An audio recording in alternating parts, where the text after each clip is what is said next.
Take us away, Maestro. Long ago, the Reach learned the hard truth. Magic is powerful, and power demands a price. On the eastern continent of Tyrannus lies Adria's Reach, a land shaped by will and craft. Here, invention became ritual, survival became discipline. The spark within mortals was studied, shared, and shaped so the world would endure. Storms of wild magic still crossed the land, reminders of a catastrophe that nearly ended everything nearly 1,000 years ago. Colossal idolarchs born of the weave itself still wander the plains and dunes, keeping what remains of the weave in balance. The Reach remembers what happens when magic is left to hunger. So it does not answer chaos with faith alone. It answers with towers that hold the sky in place, with constructs that stand watch across generations, with the belief that beauty and survival can be built if the cost is understood. Since the doom of Kazmir, this belief has held. At the eastern edge of the Reach rises Al Mirage, the Lantern Gate, a city forged where restraint met ambition. Two cities, one breath. Above, the lantern drifts against the sky. Terraces of brass and glass float on Solaris currents. Hanging gardens bloom in open air. Veil gliders trace slow arcs between islands of light and invention. Spires fracture the sun into color, a crown of living brilliance. Below lies the root, stone, sand, and water intertwined. Markets glow with spice and song. Incense curls through arched walkways. Sapphire channels carry water through the city's bones, while great wheels whisper with steady Magitech rhythm.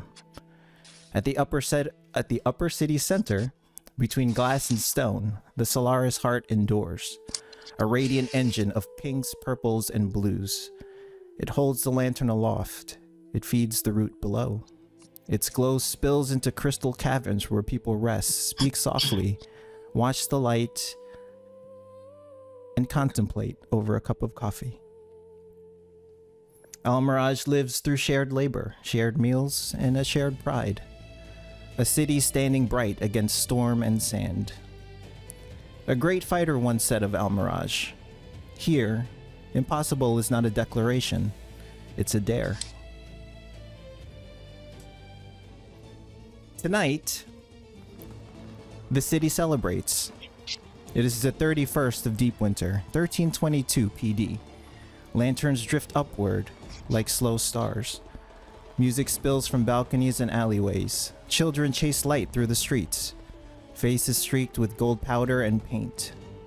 The air smells of citrus, copper, oud, and warm stone. Al Mirage prepares to greet a new year.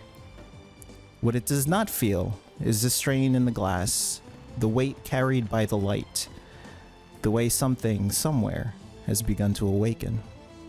And somewhere in this living city, each of you moves through the crowd, unaware that the Reach has already begun to lean toward you. The celebration continues just hours before midnight.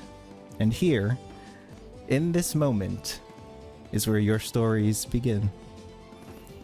So, I would like everyone to roll initiative because there's a lot of you. Let's do this.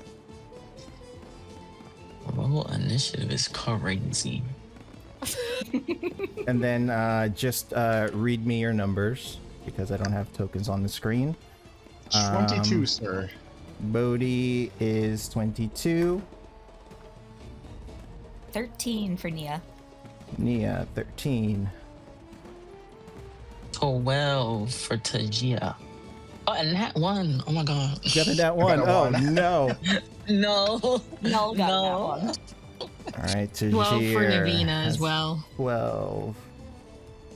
Beatrix 15. Although, actually, no, there's an initiative button on your sheet. Yes. Where Or you am can I? take your dexterity modifier number, which is the plus number under your dexterity, and you can add it to the 1. So, if you open your sheet, it should be over to the left at the top. It's right by your armored class. For dexterity? No, for initiative. Initiative. You can just click that +2 and it'll roll it. Or whatever plus you have. I see it. Just click it. Yep. Yeah. That's how you can roll off your sheet. Did something happen? It's going. Just look Just in the roll. game log. Ah, there it goes. Oh, okay.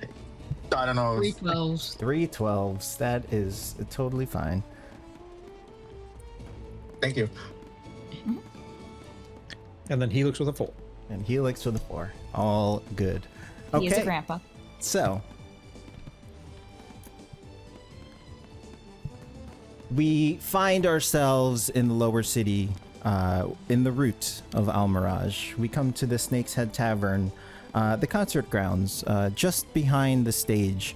Bodhi, where we last left you, you had just left the washroom after giving yourself a pep talk. Let me just tone this down a little bit.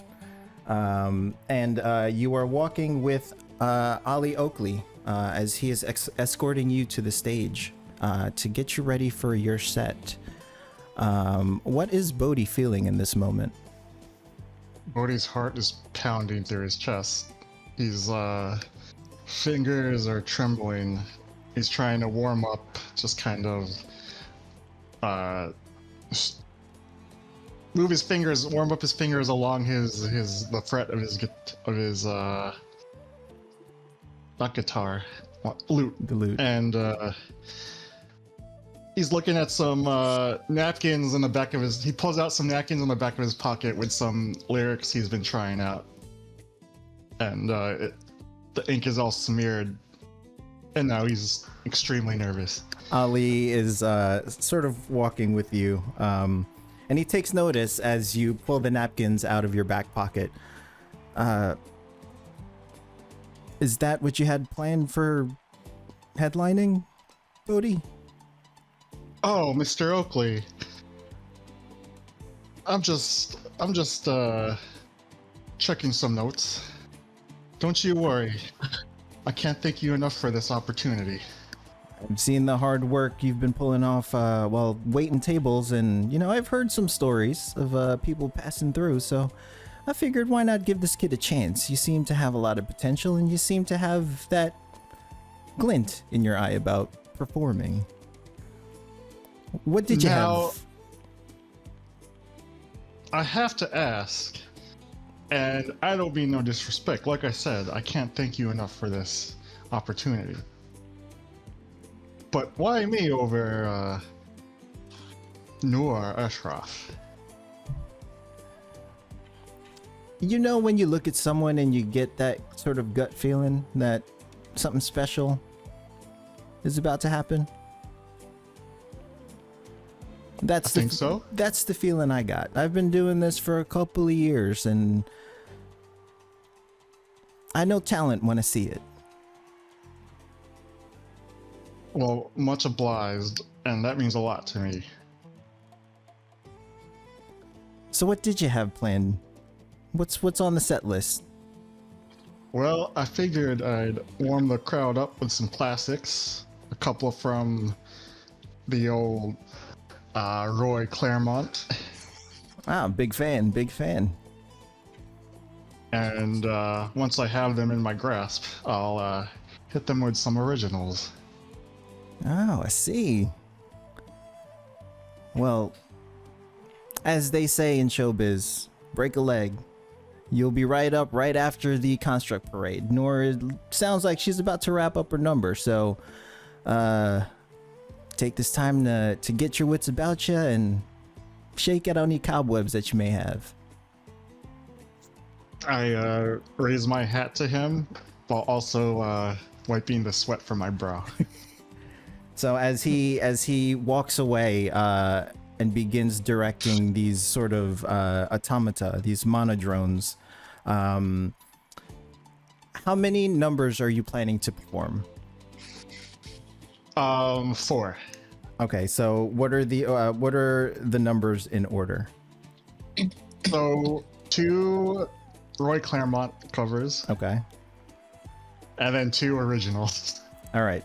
So what I would like you to do is to give me 4 performance checks. Okay. We're gonna do this before you perform. This way you can adjust based on what you roll for performance. All right, just rolling right now. Yeah, let's roll them right now. This is Roy Oh, Claremont. Okay. Roy Claremont number 1.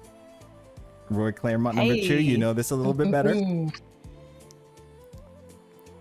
then your 2 originals. All right. 15. Let's go. Ah! Oh, you bombed the last The song. finale is gonna be great. All right, so while you think about how to adjust your performances based on your role, we are going I had some to. things I wanted to do though on stage. Do I tell you now, or do I do it when I'm performing? Let's do it while you're performing, and we'll go from there. Okay. Okay. All right. So we switch as Bodhi prepares to take stage. Nora's finishing up her number. Next up is Beatrix, and at the same time, I guess we'll do Tajir as well. So, Tajir, you've been moving through the crowd at a measured pace, eyes always tracking where the current breaks within the crowd. Most people are drunk on light and sound. Lanterns sway, silk banners ripple, the parade route hums with anticipation. Ahead of you, in the upper city, the Veil Ward Tower rises near the canal. Its slow crawling pulses too regular to ignore. You are currently in pursuit of somebody, where we last left you. You are currently closing the distance, 5, maybe 10 feet max at the moment. The hooded figure hasn't rushed, hasn't hesitated. They angled toward the water, attention fixed across the canal on the tower itself. You can see as you're following them, their hand shifts beneath the cloak. What do you do? And how far am I from them?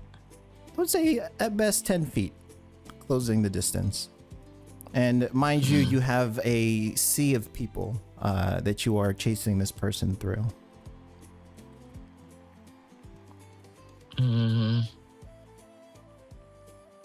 Damn. Can I like try to grab their arm to stop them from whatever they're doing? Absolutely. So go ahead, and this is going to be a contested dexterity roll. Oh my goodness, I forgot to change the scene. I am so sorry. Dexterity. Okay.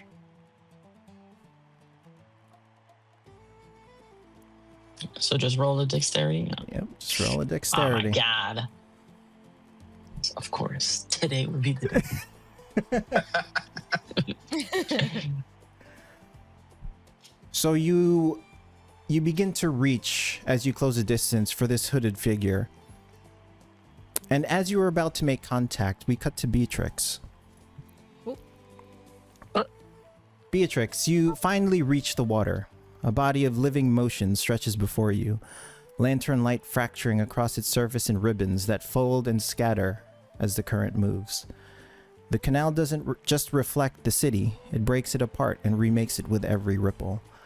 Above it, the Veil Ward Tower looms, each pulse sending light skittering across the water like lightning trapped beneath glass. The city floats, and yet the water flows. How does Beatrix react to seeing something like this, something that has been absent for most of your upbringing? She is kind of in like a state of like wanderlust where she just can't get enough. Just overwhelmingly happy to see something like this. She wasn't expecting to find something like this in her travels. Okay. And as you sit there gazing at the canal and the Veil Ward Tower, which also you haven't seen, For the first time since arriving in Almiraj, you feel it. You feel eyes on you. What do you do? She'll kind of turn to look around to see kind of why she's feeling this way. She's not super concerned quite yet, just because she feels completely out of her element anyway. So she's like, there's probably someone looking at me because I've never been here before. Right. So she'll just kind of like look around to see if she sees who may be looking at her. Okay, so go ahead and make a perception check with disadvantage. Mhm.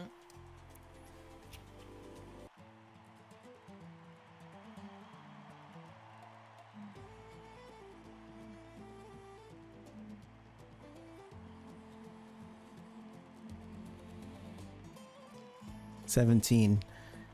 Jeez. Okay. As you turn around, you get a glance of the crowd, and you see a figure moving towards you.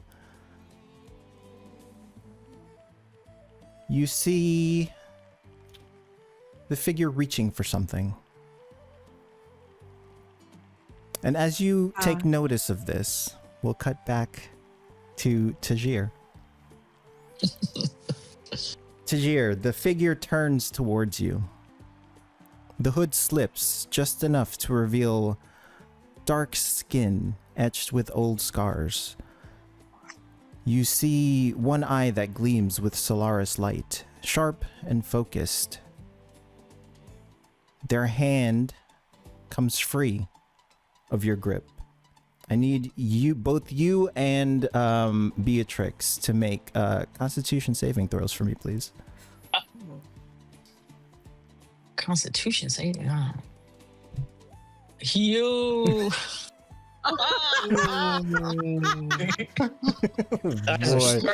Well, You. crazy. Okay, so that is 2 failures on something major. So that means I get What? two forms of dread, 2 points of dread. Let's start my off God. right, baby. It's all your fault. Oh boy. Okay, so as their hand comes free of your grip, Tajir, a concussive blast or force detonates outward. Both you and Beatrix take 6 points of thunder damage, and both of you are pushed back 10 feet. Did you say 6? Yes. Yeah, we don't have a lot right now at level 1, but you know. The blast tears the crowd apart in a ring and sound of motion. Cloaks snap, lanterns shudder, water slaps hard against the stone. As this happens, I guess both of you in this moment can make a perception check if you'd like. Perception, sure. Yo, this is crazy. Let's send So, that like, maybe one. reload your D&D Yeah. Beyond. Yo, for Uninstall real. and reinstall. So Tajir, the concussive blast sort of pushes you 10 feet back as dust and debris fill your vision. Beatrix, you see this happening. You see this hooded figure turn towards a man with a hat as this concussive force radiates from him. And you see it. A symbol stitched into the lining of this figure's cloak. And you recognize it instantly. Would you be so kind to describe the sigil of your homeland, please? Oh, I didn't think about this. That's a good question.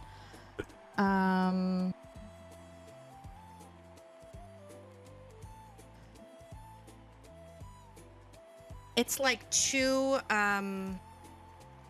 daggers Okay. crossing over what looks like a rune. So yes, you see this very briefly in the moment as silvery mist coils around this figure's form. Beatrix, the figure turns and meets your eyes for just a moment, right before it vanishes into silvery mist.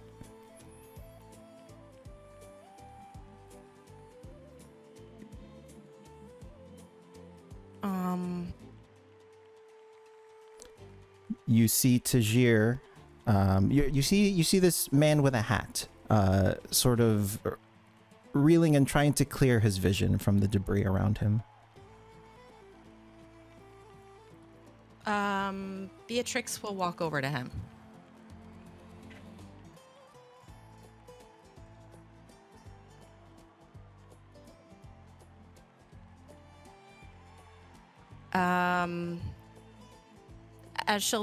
As she does, she kind of looks at him and asks him, "Are you okay?" And as she's walking over to me, like my hat will be like half off, and she'll see like a patch on the floor, and so I'll just like look at her real quick and then pick up the patch and I'll put it over my eye. And so yeah, which when she sees me without the patch is like she'll see like this opalescent crystal ball. It's shimmering with a little bit of light, but then I cover it real quick with the patch. And what does Tajir see in this moment? And I'll just say, I'm a little winded, but I'm okay. Thank you. I thought I was alone out here. Were you out here for a particular reason? Yeah, I was tracking someone, and then right when I went to grab them, this happened. Well, as long as you're all right. Yes, thank you. And what about you? I'm a bit surprised, but I'm okay. First time in Almirage? Yes, actually. Are you from here? Yeah. It's a beautiful place, honestly. It's just... I've never seen water before. Never? Never. Where are you from? From far. Does far have a name? It does, but that would require me to tell you where I'm from. I told you where I'm from. I did too. I'm from far. Right. Okay, from far. They don't have water where you're from? Nope. I find that hard to believe. You've never been to a desert before? I'm pretty sure there's water in a desert. Not where I'm from.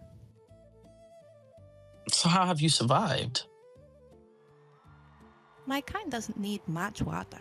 But what we do have is, we get it shipped in.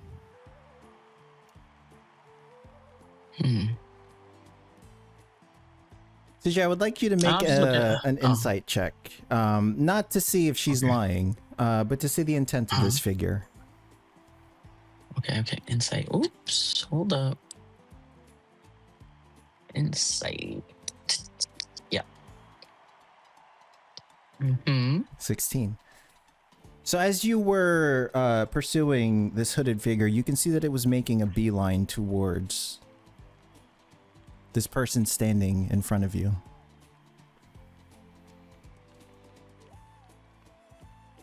Oh, really? Did you come alone? Of course I came alone. I just find it funny because it seems like the person I was after you. What? I don't... Where? Well, I mean, they're gone now, but I saw them walking rather intently towards you. And just before I grabbed them, boom. don't know why they'd be following me. Perhaps it's my beauty. While I agree you are quite beautiful, I'm pretty sure that is not what it was. Well, I guess I have you to thank.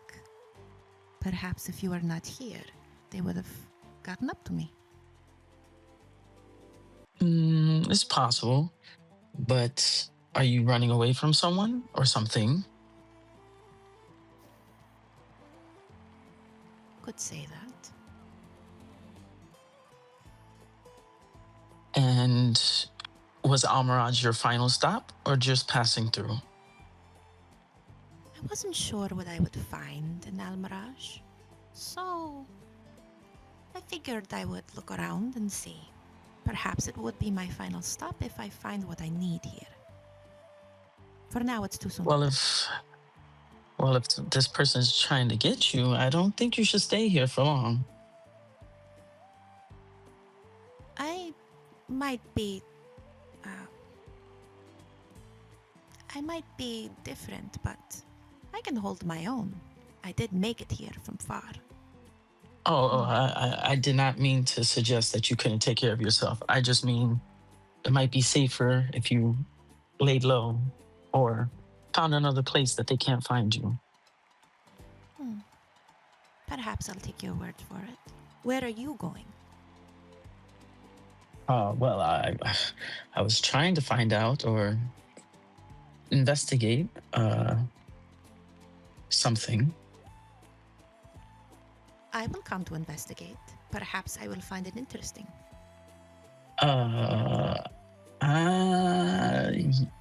You can barely tell me where you're from. I don't really know how much I should trust you.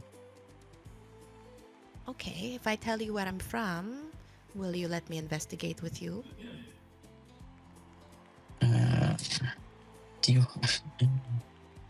you have any experience? Don't I look experienced? I meant investigating things, but sure. I mean, I am a cat. We're very good at being sneaky. So I tend to Very true. get information easily. I guess I could use the extra pair of hands. Well, color Or eyes.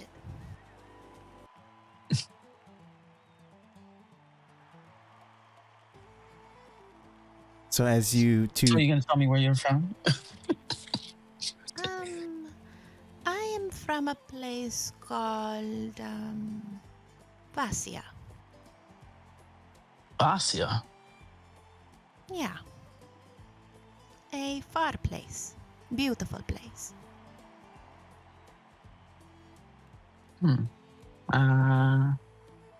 Never really heard of it.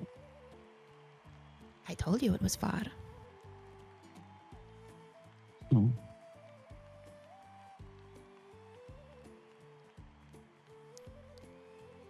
so as Well you, then, let's. Oh yeah, go ahead. No, Go ahead. go ahead. Because I was just gonna tell her. Let's continue the skedaddle. investigation that I was trying to do. Yeah.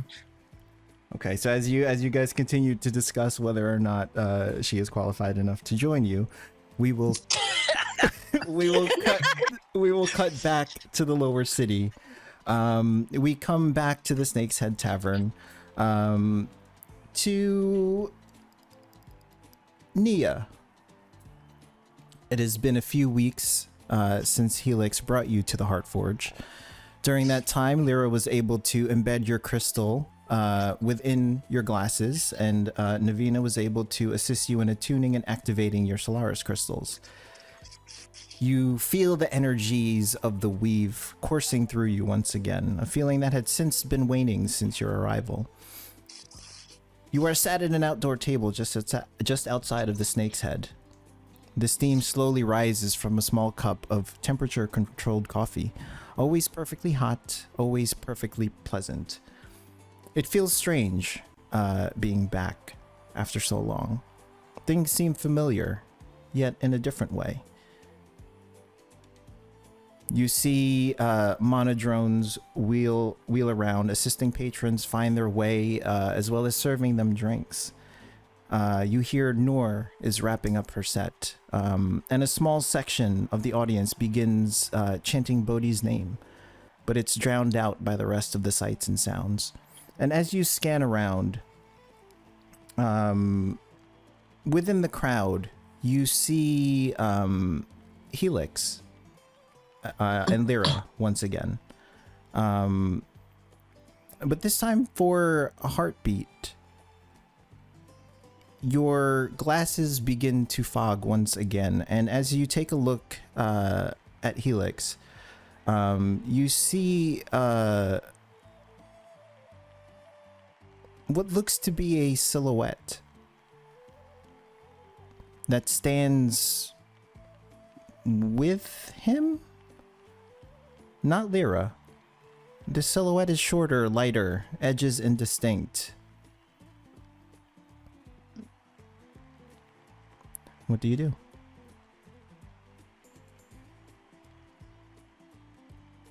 She watches for a little while, deciding and thinking it over, before taking a big drink of coffee and pushing through the crowd over to Helix and Lyra.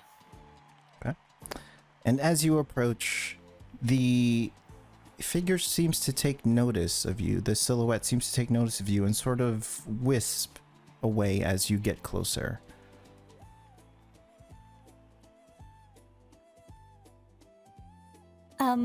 Helix? Lyra? Yes? Oh, hi. It's nice to see you again. Oh, it's nice to see you too. Did you enjoy the show? Oh, it was wonderful. I have no idea who's up next, though. It's from some gentleman named Bodhi.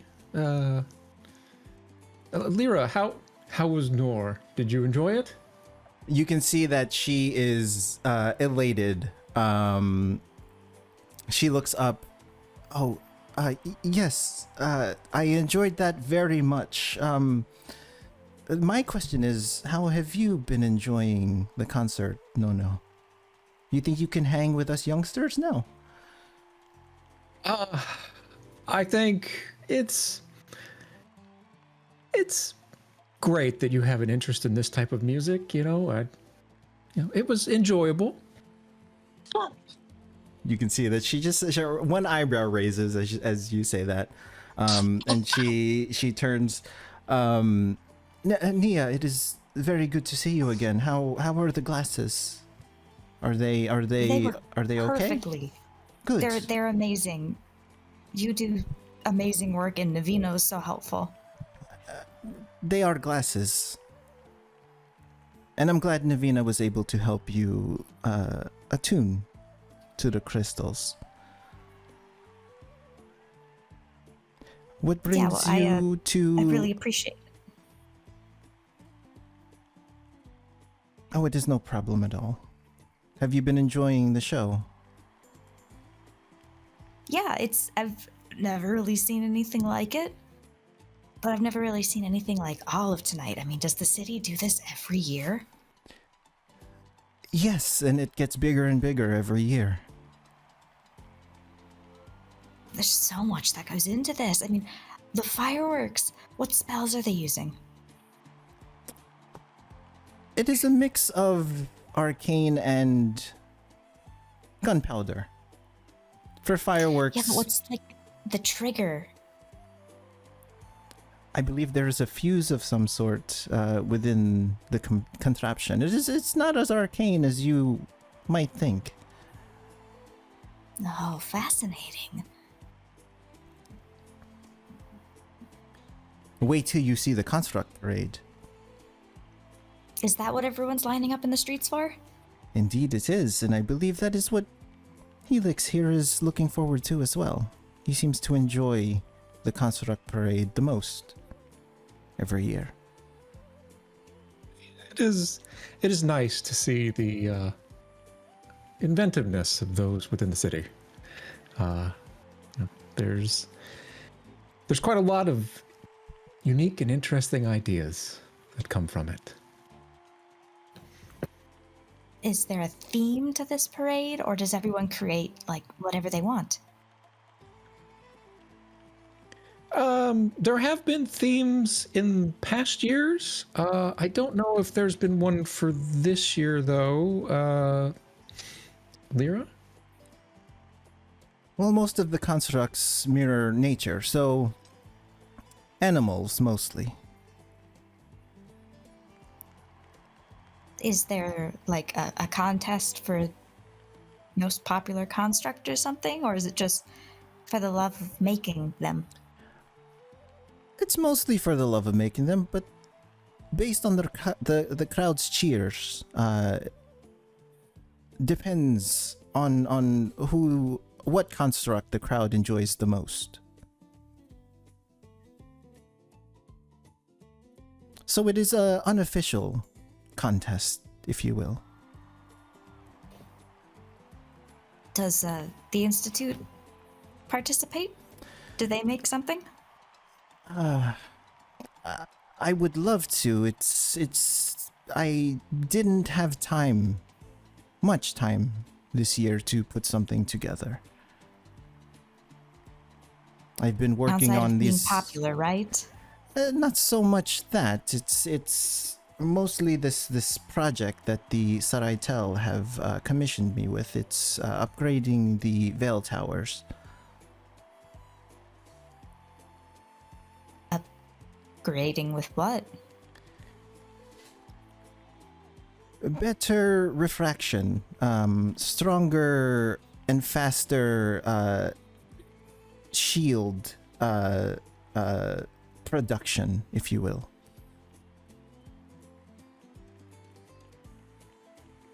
Oh, is that pretty routine? Like something you do every year? Not every year. It goes through numerous iterations. They've been around for some time, so advancements in magitech happens at a pretty swift pace. So it's best that something as important as the Veil Towers stay up to date. Indeed. And being that I am the leading expert on Vassian technology, they decided to incorporate some of that into the Veil Towers.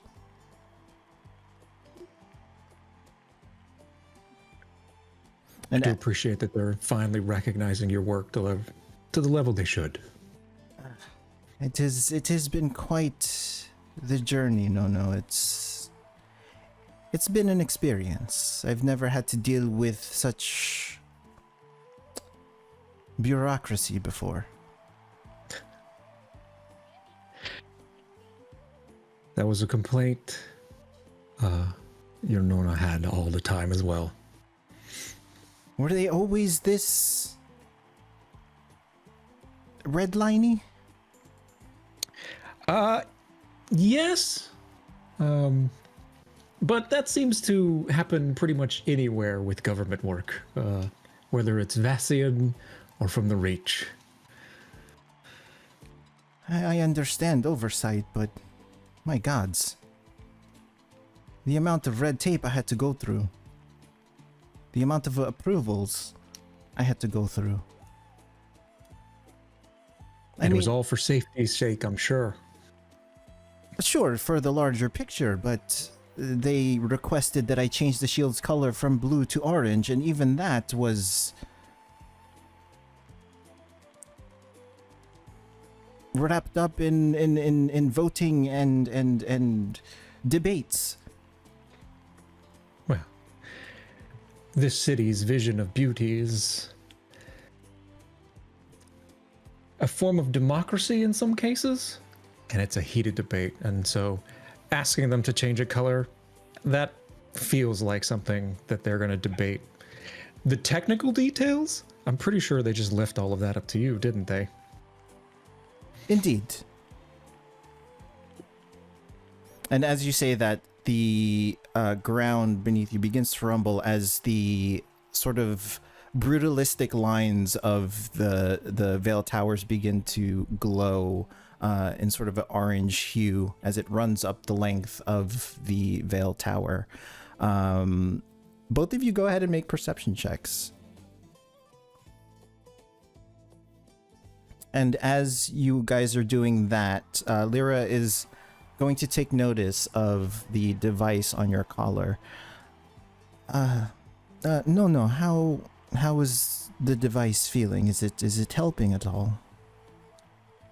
Oh yes, it's been quite nice. The sound within the room has felt very normalized. There's not been a lot of spikes.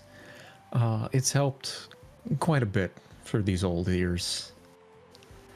You can see sort of a wave of relief wash over her faces. She sort of reaches up and adjusts it. That is good to hear.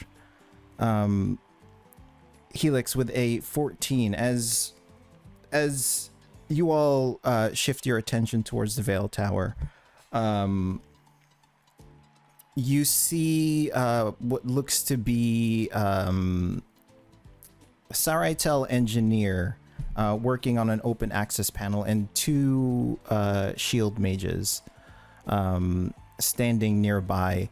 And sort of as you point this out to, or as Nia and Lyra both look in your direction, Nia, you see another silhouette near the Saraitel engineer working on the open access panel. Should they be working on something during the festival? I thought all of you had the night off. Most of the Saraitel don't have the luxury of nights off, I'm afraid. Always working, always tinkering. Can you tell what they're doing? It looks like he seems to just be adjusting something. I can't tell from this distance. Oh. It just seems odd during the festival, but I suppose. I'm sure it's nothing to worry about. The shield mages look like they're keeping watch at least. Does the figure appear to be moving or upset about anything, or are they just watching as well? The figure seems to be mirroring the engineer's movements.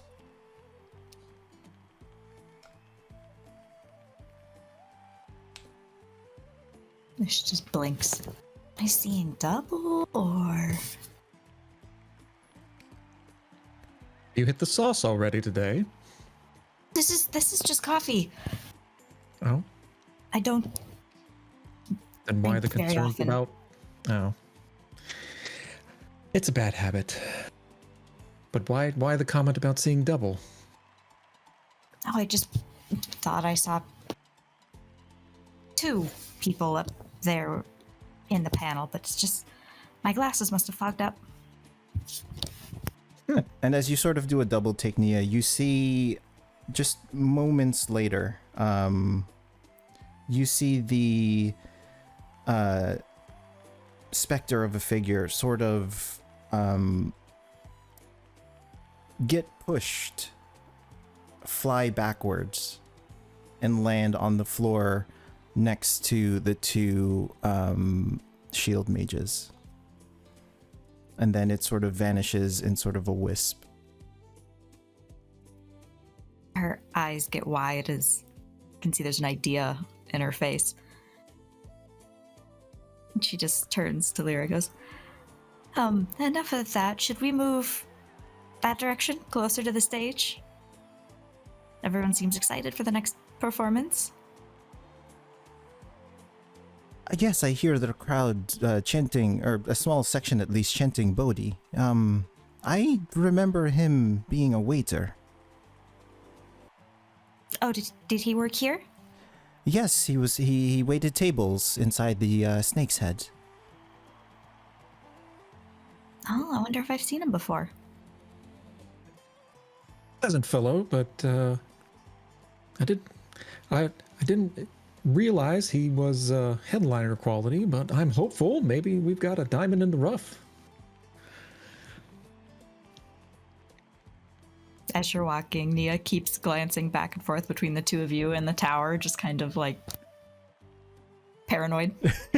As you glance backwards, as you continue to glance backwards towards the Bell Tower, you see two more specter figures standing where the shield mages were, and you can see that their movements are panicked and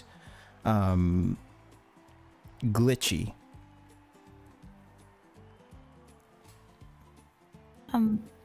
Lyra, does anything ever go wrong with the towers? Like, do they ever like shock people who are working on them or anything? Not since I've been here. No. Oh, okay. No. Have you seen anything like this that she's describing? No, I can't say I have, which is one of the reasons why I was a little caught off guard that it's happening during the festival. But hopefully something of no concern. Unless... Just got a weird feeling to move away from it.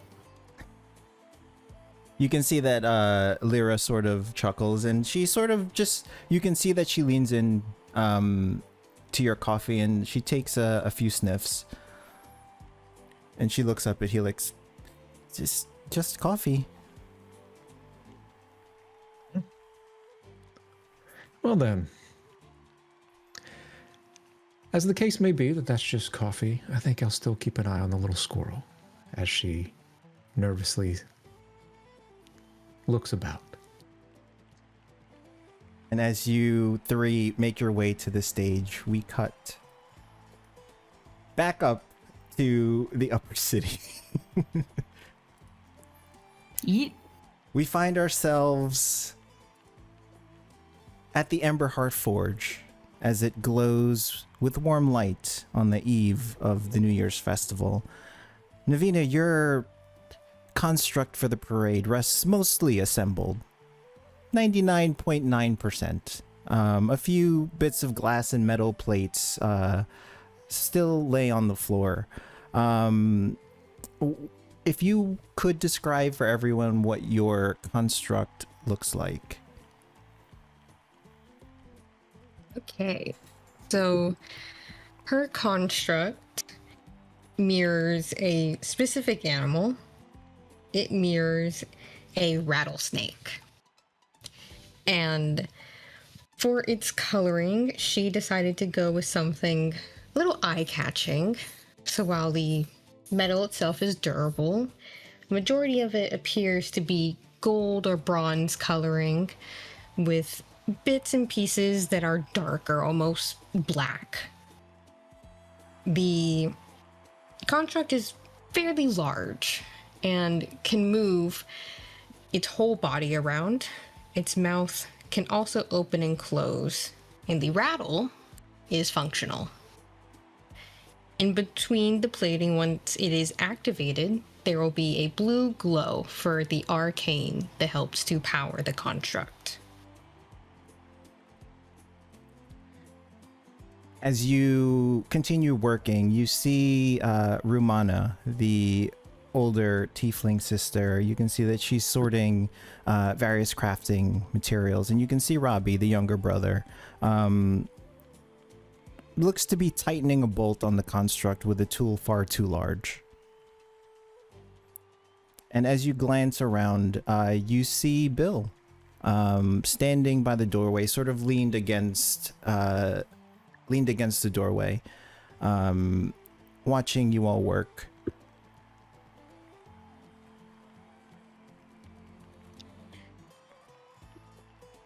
Navina will kind of chuckle a little bit as she goes over to basically switch out the tool for him. That's a little too big, buddy. Try this instead. Oh. It fits much better. That makes sense. Navina, I wasn't really trying to do anything. I didn't want to break anything. That's okay. I appreciate the thought, buddy. And you see that he takes a tool from your hand and begins actually tightening the bolt. That's already been tightened, so it's not budging. Bill sort of chuckles and he walks up, hands in his pocket. That's pretty impressive, Navina, what you've done with this construct in a short amount of time. Thank you. I appreciate that. I put a lot of effort into it. Not that any of it would be possible if I didn't have Mortimer for such a great mentor. He seems great, and you can see that he begins to rub his chin, and he's sort of circling the construct, and he comes back around. Have you considered maybe installing some sort of failsafe? Maybe a kill switch of some sort? You never know these days. I did not. I don't see why one would be necessary. Well, it is only active when I wish it to be active. Well, from my experience, things can go wrong if they want to. Do you get what I'm saying? Well, just a thought. Of course. Just a thought. You don't have to, but it's just something, I always think about, especially with automata. Not saying that, what you're working on is bad. It's just, different line of thinking. She'll kind of put her hand not on him, just sort of she wants to lead him somewhere. Why don't you show me where you think a kill switch should go, as she tries to get him a little bit farther around and away from the children. So as you sort of lead him around, you can see that he's looking for a spot. Allery and Horgol sort of walk in, and you can see that they are dressed to the nines in colorful silks and linens. You can see that Allery has her, long bow strung along her back. Navina, dear, we're about to head out. Are you guys going to be okay? Yeah, Mom. We're nearly done. It's just a couple finishing touches, and then I will be all ready to go. Great. Your father and I will be heading down into the route. We hear that a waiter is going to be performing, and we would like front row seats to see whatever comes of this. I think I heard that too. I think Bodhi? I think his name is Bodhi. Right. I believe he served us dinner at some point in the past. Didn't peg him for a performer. I mean, never really know what talent somebody has underneath. This is true. Have you seen him perform before? Hum a tune, perhaps? Not that I can remember. But I mean, if they're letting him headline, surely he must be great. Or at least the potential to be great. All the more better to watch. Yeah. I'll see if I can join you guys for the show, depending on when my slot in the parade ends. Great. We'll save you a seat then. Come, Horgol. Don't forget the two little ones. Might be best if, we save some seats for them too, so they can have a full, amazing night. Of course. We will save 3 seats. Bill, are you joining us this evening? No, I think I'm gonna stay in tonight. Big crowds aren't really my thing. Oh, that's a shame. And you see that she sort of nods to all of you. She sort of scruffs Robbie's hair as she escorts your father, and they leave the forge. Bill, after taking a look at the construct, what about right here? And he sort of points to like the lower portion, easily reachable. Would this be a good spot? Can you maybe make a kill switch remote so that you don't have to move up to it? I can certainly attempt to. That is a decent enough spot. And quick question, how much did Mortimer tell her about his and Bill's conversation? Pretty much everything. You know that Bill wandered in some random night in the days before New Year's Eve. And Mortimer told you that he was temporary help, and he's going to be assisting you with the finishing touches of your construct. Okay. And has she like noticed anything about him, about his behavior in these couple of days?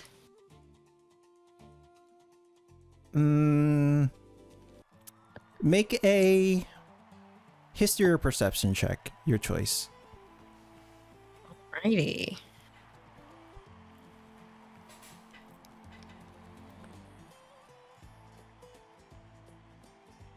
Aw, damn. 5. We're getting him out of the way. Other than him not wanting or not really leaving the forge, you haven't really noticed any behavior that stands out. I mean, you did notice that, which he's not hiding, that he has a book hidden under his coat, secured by a chain. You've seen it sort of clink around as he worked with you. Okay. So, Bill, I have a question for you. Sure. Is there a particular reason that you think a kill switch would be a good idea beyond just the things might go wrong? It's just caution. Just from my experience. Like I said, I'm not doubting your work. I'm just saying Murphy's Law. If something can go wrong, it will. And you sort of want to be ready for that. True. But in my experience, caution stems from something. Usually something specific.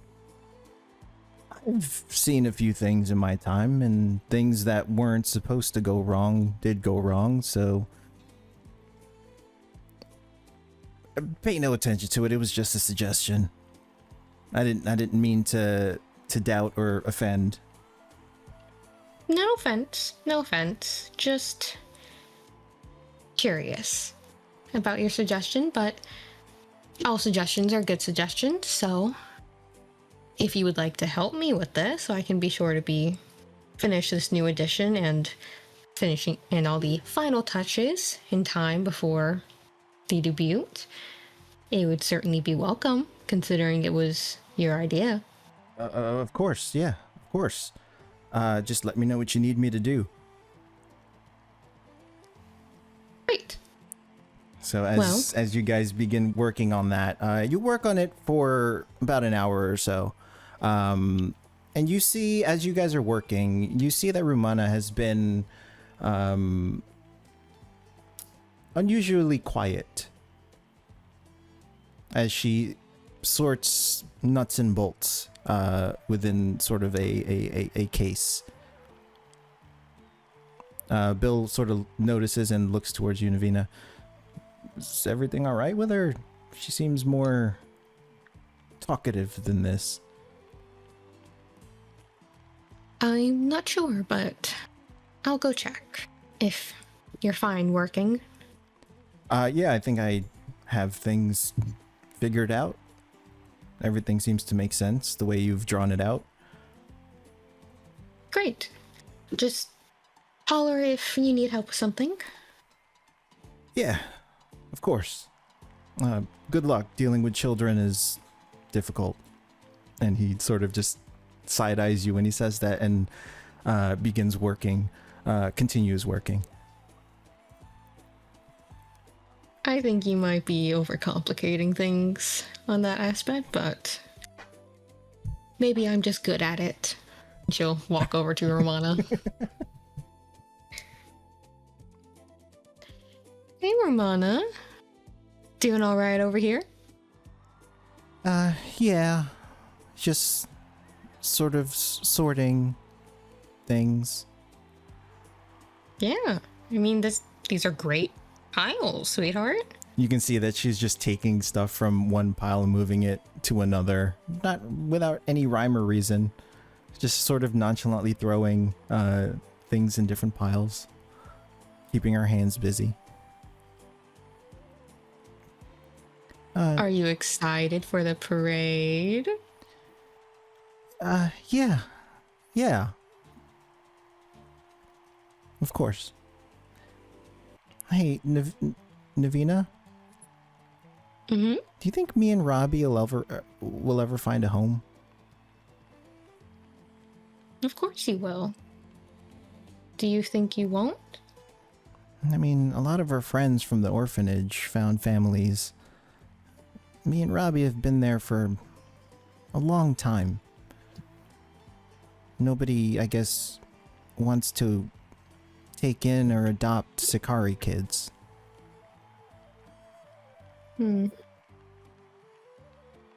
Well, that's their loss. And it just means that the family that you deserve, the family that really wants you, is still out there. And they'll find you. You'll find them. I know it. You can see that she nods and she continues throwing nuts and bolts. Robbie sort of walks up and she sort of just like throws the tool on the table. I don't want to be Sakari anymore. I hate it. I want to live in Almiraj like you guys.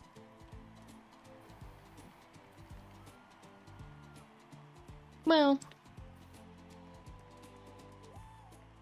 it is nice here in Almiraj, but you can find happiness and amazement anywhere. And I think that after tonight, your guys' luck will turn around.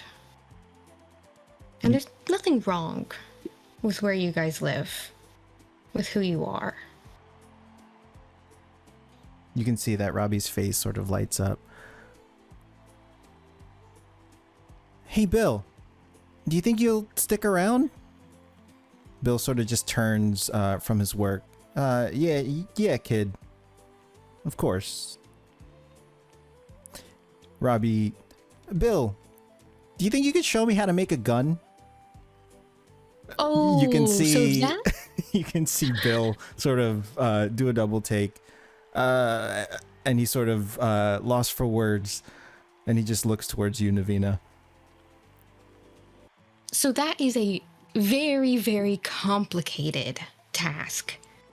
It's better to start with simpler things. Build your way up to those. You have so guns, that you don't accidentally hurt yourself. or you make guns, Navina. Yes, because I started actually helping out my father here in the forge when I was around 8, 9, but I wasn't allowed to actually make even a knife till I was closer to 10. I had to wait a whole year with just watching him, handing him tools, doing really, really simple things like buckets before I could even do a knife. Take some time. So when I'm allowed to make guns, can you make me a gun like the one that gunslinger guy had?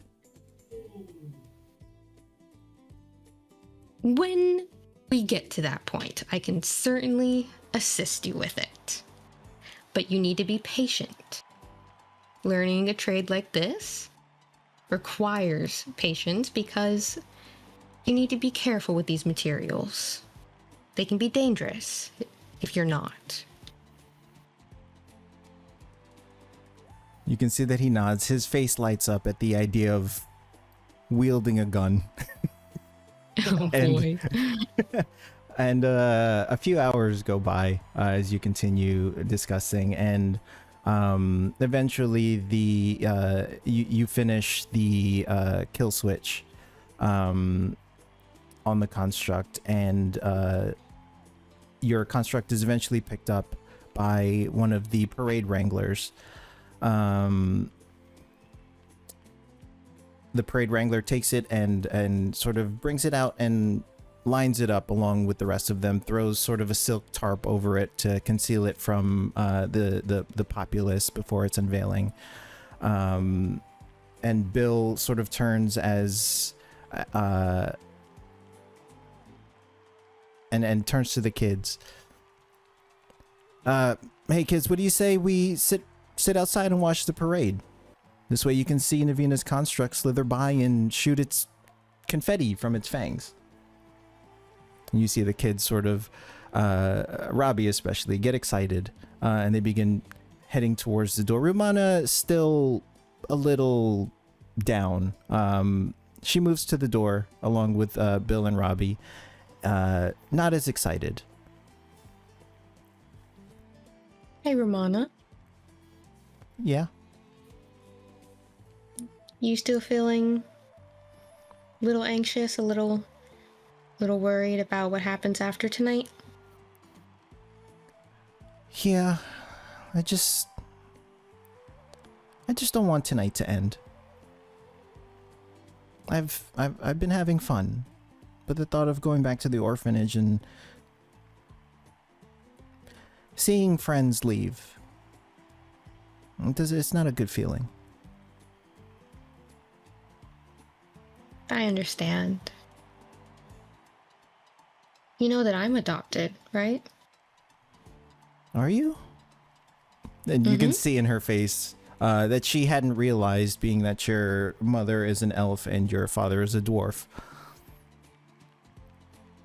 Yeah. My parents, my mother in particular, took me in. And when she did, before I met her, I never thought I would have what I have now. Never thought I would have parents that loved me like they do. Didn't even think the concept was possible. And But how long they did proved me wrong. how long did you wait till they adopted you? Did you come from the orphanage too? Not from the orphanage, no. I came from somewhere outside the city. But I had been waiting my entire life until they met me. That sounds like a long time to wait. You can see that more worry begins to form on her face as you say entire life. It was a long time, but it was worth it. Because even though I didn't have them until then, every day I've had them since has been better than the last. They're amazing. And I know that you have amazing parents out there because you and your brother are spectacular. You can see that she smiles. How would you feel if maybe I visited a little more often than what I tend to do, just for you two? You can see that tears begin to well in her eyes, and she nods. She doesn't say anything. She just nods at the idea of seeing you more often. Don't tell your brother, but maybe I'll bring a few things that we could build without any of the big tools. It'll be a nice little surprise. Like guns? No, Those Oh. require lots of tools. We'll just do small little projects, work our way up. You can see that she wipes the tears. I think I like that. I think it'll be a great time. Plus, then I get to be there when you find your parents. She sort of gives a deep sigh and then just hugs you around your waist extremely tight, almost sort of jolting you a little bit at the force at which she is hugging you. Aw. Enjoy tonight, okay? Don't think about tomorrow or anything else. Just enjoy the parade, the crowd, the cheers, and eventually the music. Tonight's a celebration. Have fun. Thanks, Navina. And she continues wiping her eyes, and she sort of just grabs your hand and walks with you towards the entrance, where you see Bill just standing at the threshold of the doorway. Robbie is just sat on the top of the stairs watching. And as you guys go and join Robbie, we will cut to a place not very far. Just across the plaza. No. The Mystic's magic holds for the moment, but it thins at the edges, like a grip loosening. You just heard that voice in your head, the voice stating that some of these people won't live to see the new year. How does Null feel or react after hearing that? The calm that he was experiencing after leaving the Mystic shop to go out for the night completely zaps out of his system, and now he's panic-stricken and confused. So yeah, you feel all sorts of panic and confusion after hearing that, and after, you know, the Mystic's magic is sort of waning. You can't tell if it's unease from the large crowd, the height at which you're standing, or something deeper. The laughter that you hear below feels distorted now, like it's happening behind glass. And as you're sort of in this moment of panic, someone bumps your shoulder. And as you turn, you see a woman about your age, carrying a tray of sugared dates and bright citrus slices, as she steadies herself and laughs. Sorry, dear, these crowds sort of sneak up on you, don't they? And then she sort of just glances at your face. You all right there, honey? You look like you've seen a ghost. For a second there, I thought you were a ghost, but I'm okay. Just a little overwhelmed is all. Are you okay? Of course, my apologies. And she sort of takes notice of your current state of emotion, and she holds the tray out in front of you. Here, have a sugar date. Should ease whatever you've got going on. It's on me. Is it okay if I suspect something's off with taking dates from a random woman? You can go ahead and make an insight check if you'd like. Sure, I'll make an insight check. So insight is used to sort of suss out facial patterns and vocal patterns to see if what people and body language to suss out someone's intentions. I've rolled 24. 24. Oh, yes. So as you sort of are taken aback at this offer, you can see with a 24 that she seems very genuine. There's no bad intent behind her offer. She seems jovial and in the moment of the New Year's celebration. And I reach out my hand to take just one date, um, because I still don't trust her completely. She's a stranger, even though I know the dates are probably okay. And I go ahead and thank her for it as I slowly back away from her. And as you're backing away from her, she sort of squints her eyes at you. Wait a minute. You're the one that works for the Mystic, right? The one with the cards and the soft voice. Yes, I am the fortune teller at the Mystic's Shop of the Mystical. Is there something I could do for you? While still slowly backing away. She sort of inches forward as you're backing away, as someone does during a festival. I've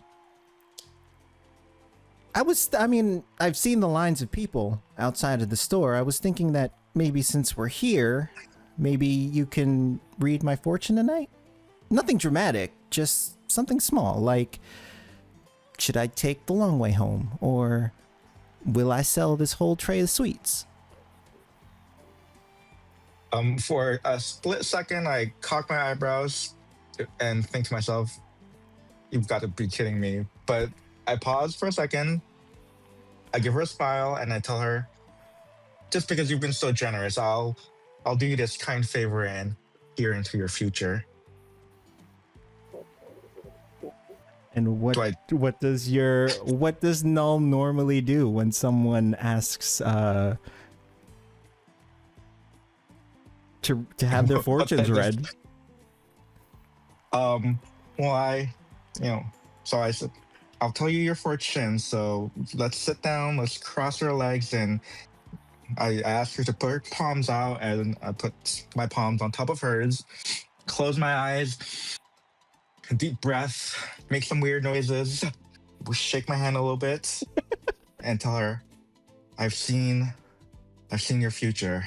It looks as bright as these fireworks in the skies, and I see great fortune. Yes, someone will consume all your dates, and you'll make a pretty penny tonight rather. So you can see that her face lights up as you say this, and if you don't mind, depending on your intent, roll a persuasion or a deception check, your choice. I'll roll a persuasion check. Okay, go ahead and roll.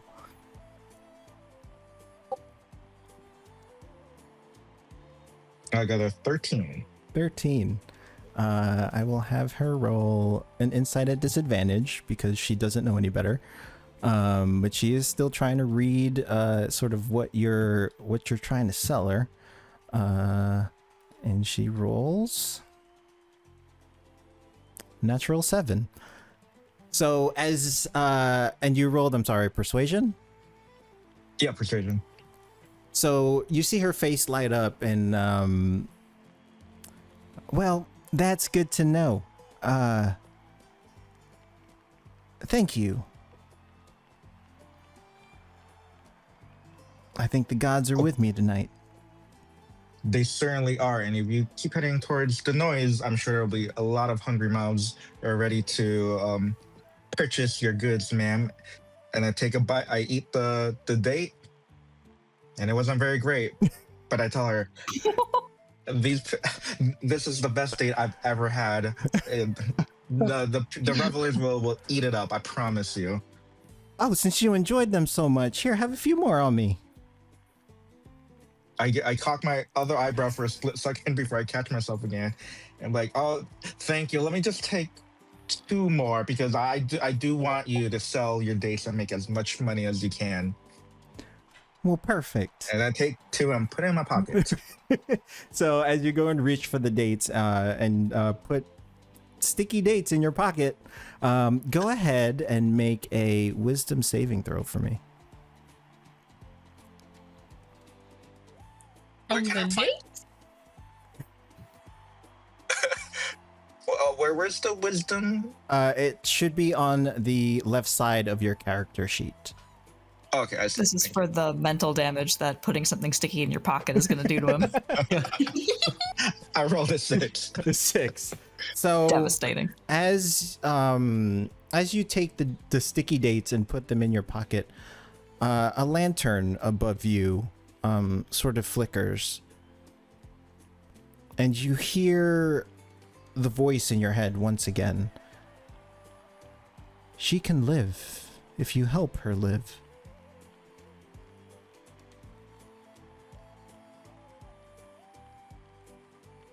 I jolt my head all around to see if that was someone speaking near me, but then when I see no one, I look back at the lady, confused and in a state of panic again. Are you okay? You went somewhere there again. I'm sorry, ma'am. Did you just hear that voice that I just heard? I mean, I hear a lot of voices, Sugar. Fair enough. Is there like an action I can take with like rolling at? I mean, Or- what is it that you're looking to do? I guess figure out what to do next. Are you or like? Do you want to? I mean, you have options. You can sort of look around to see where this voice might have come from. You also do have a spell that you can use,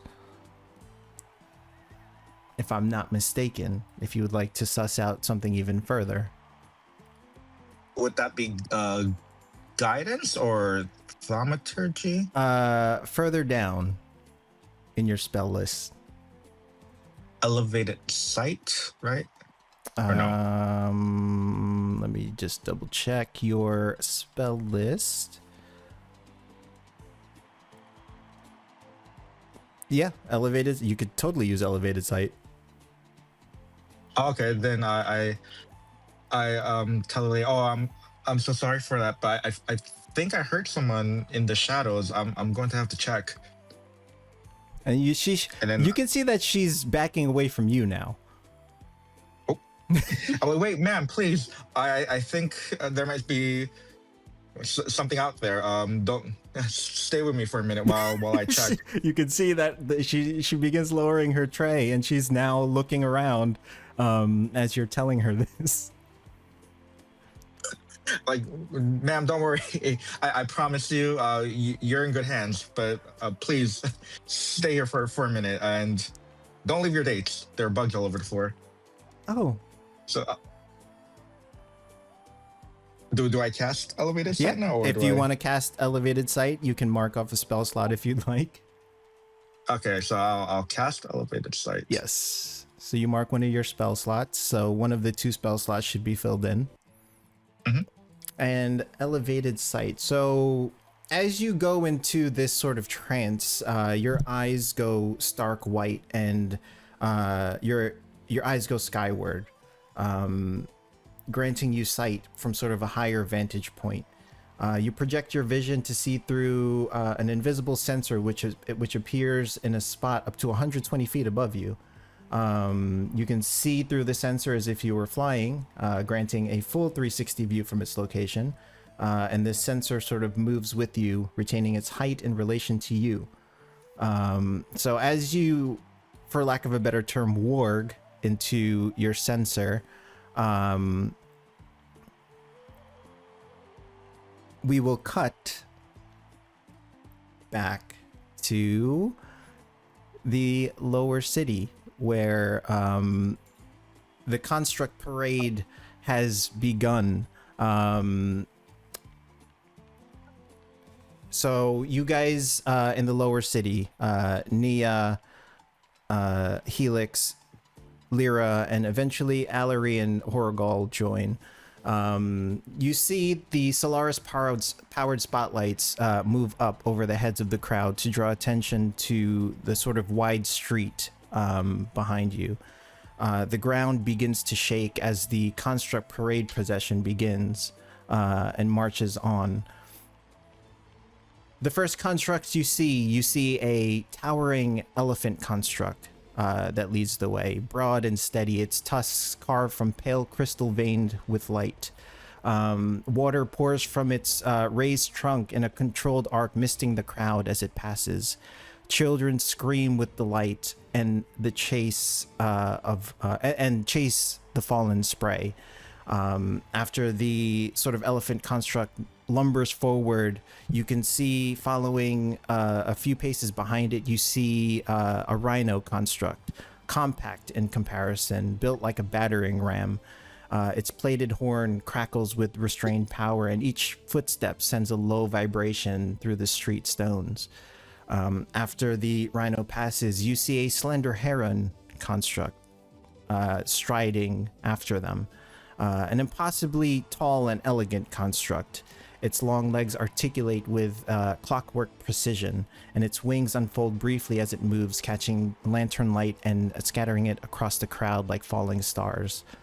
And the last construct within this parade is the panther, low, silent, and fast. Its obsidian body absorbs the light around it, broken only by thin lines of silver, tracing the muscles in motion. It prowls past the stage area just as the music swells, eyes fixed forward, every movement controlled and deliberate. And the route around you erupts with cheers and drums and the rising thrum of anticipation. In the upper city, the the construct parade begins. First in the lineup in the upper city is the lion. You see that this construct is about 3 stories tall, plated in gold-toned armor and solar filigree. It moves with deliberate slowness, each step landing like a vow.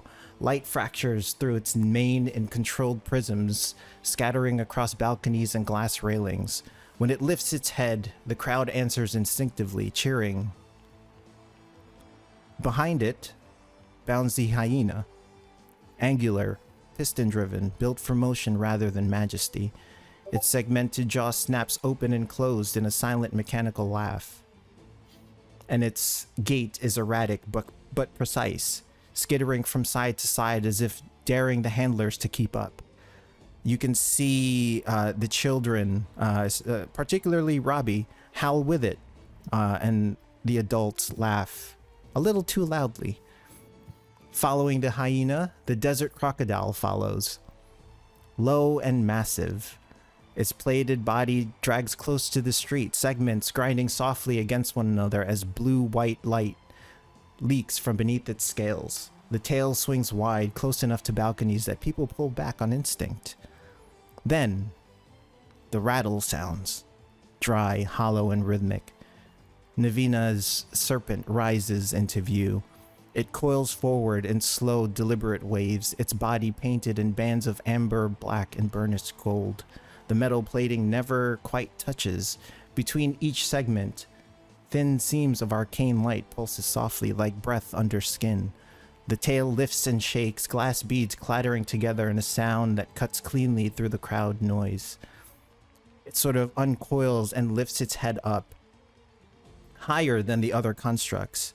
The jaw opens, and instead of flame, green sparks and shimmering confetti spill outward in a controlled plume, catching lantern light as they fall. The crowd laughs and cheers, then quiets as the serpent settles back into its coil, eyes glowing faintly and watching.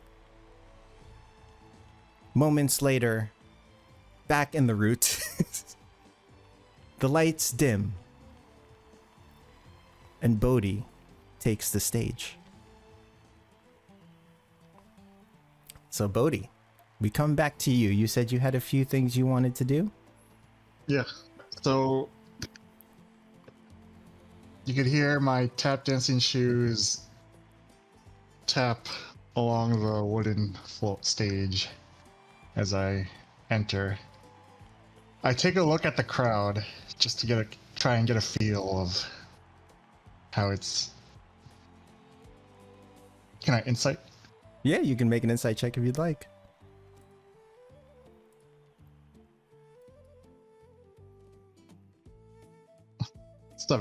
7.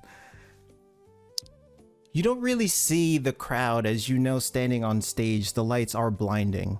So you can't really get a sense of the crowd, but you do hear the cheers. You see louder cheers and sort of the back section of this outdoor concert area. You can see, or you can hear a few familiar voices from the Snake's Head Tavern, mostly your colleagues, Ali, and some of the other waitresses and waiters, sort of chanting your name and cheering you on. I try to focus on them to calm my nerves. Okay. And when I kind of get it together, I clear my throat. Howdy, y'all. My name is Bodhi Rouge. I come from a small town called Copper City. Now, I know what you're thinking. That place sounds familiar. Well, this song comes from little old someone who also came from Copper City. And then I start to play a familiar melody by Roy Claremont. Hey. So, with an 8, how does this performance pan out? I play the melody. It starts to go okay. As I start to bellow out the first note, like it's like I'm not really loose. Your voice cracks? Yeah, it's a little dry, but once I break through that first note, then like I kind of catch the melody and I continue singing. I'm not getting the reaction that I was hoping from the fact that I played like a legend. There are a few claps. Lyra sort of leans into you, Helix. We don't have to stay for the whole thing if you don't want to. No. You can see that she is unimpressed with the headliner. He does seem a little rough around the edges, but let's give the little cub a shot. He's trying his best. You can see that she sort of just golf claps as she leans back out, and she takes a look at Nia just to see if Nia is reacting in any way. Nia at this point is focused entirely on the tower. She's not looking at the stage. So you're facing in the complete opposite direction of everyone else. Yeah. Okay. She's got her like head craned over her shoulder. Lyra sort of continues to clap at the end of Bodhi's first number, and she takes notice of Nia, and she just looks again. She just glances over at you, Helix, like, what the fuck? And then she just looks up at the stage. You rolled a 20 on the next performance, Bodhi. How does this one pan out? So after the lukewarm reception of the first song, I think in my head, come on, Bodhi, this is your shot. Don't waste it. And I think on my feet. So I do a little tap dance number just to kind of get loose and break the momentum, or kind of get momentum. And while I'm tap dancing, I do a little bit of a somatic hand gestures that look like dance moves, but I'm really casting Mage Hand behind the curtain. And the hand starts thumping against the stage, the ground, the floor, thumping a beat.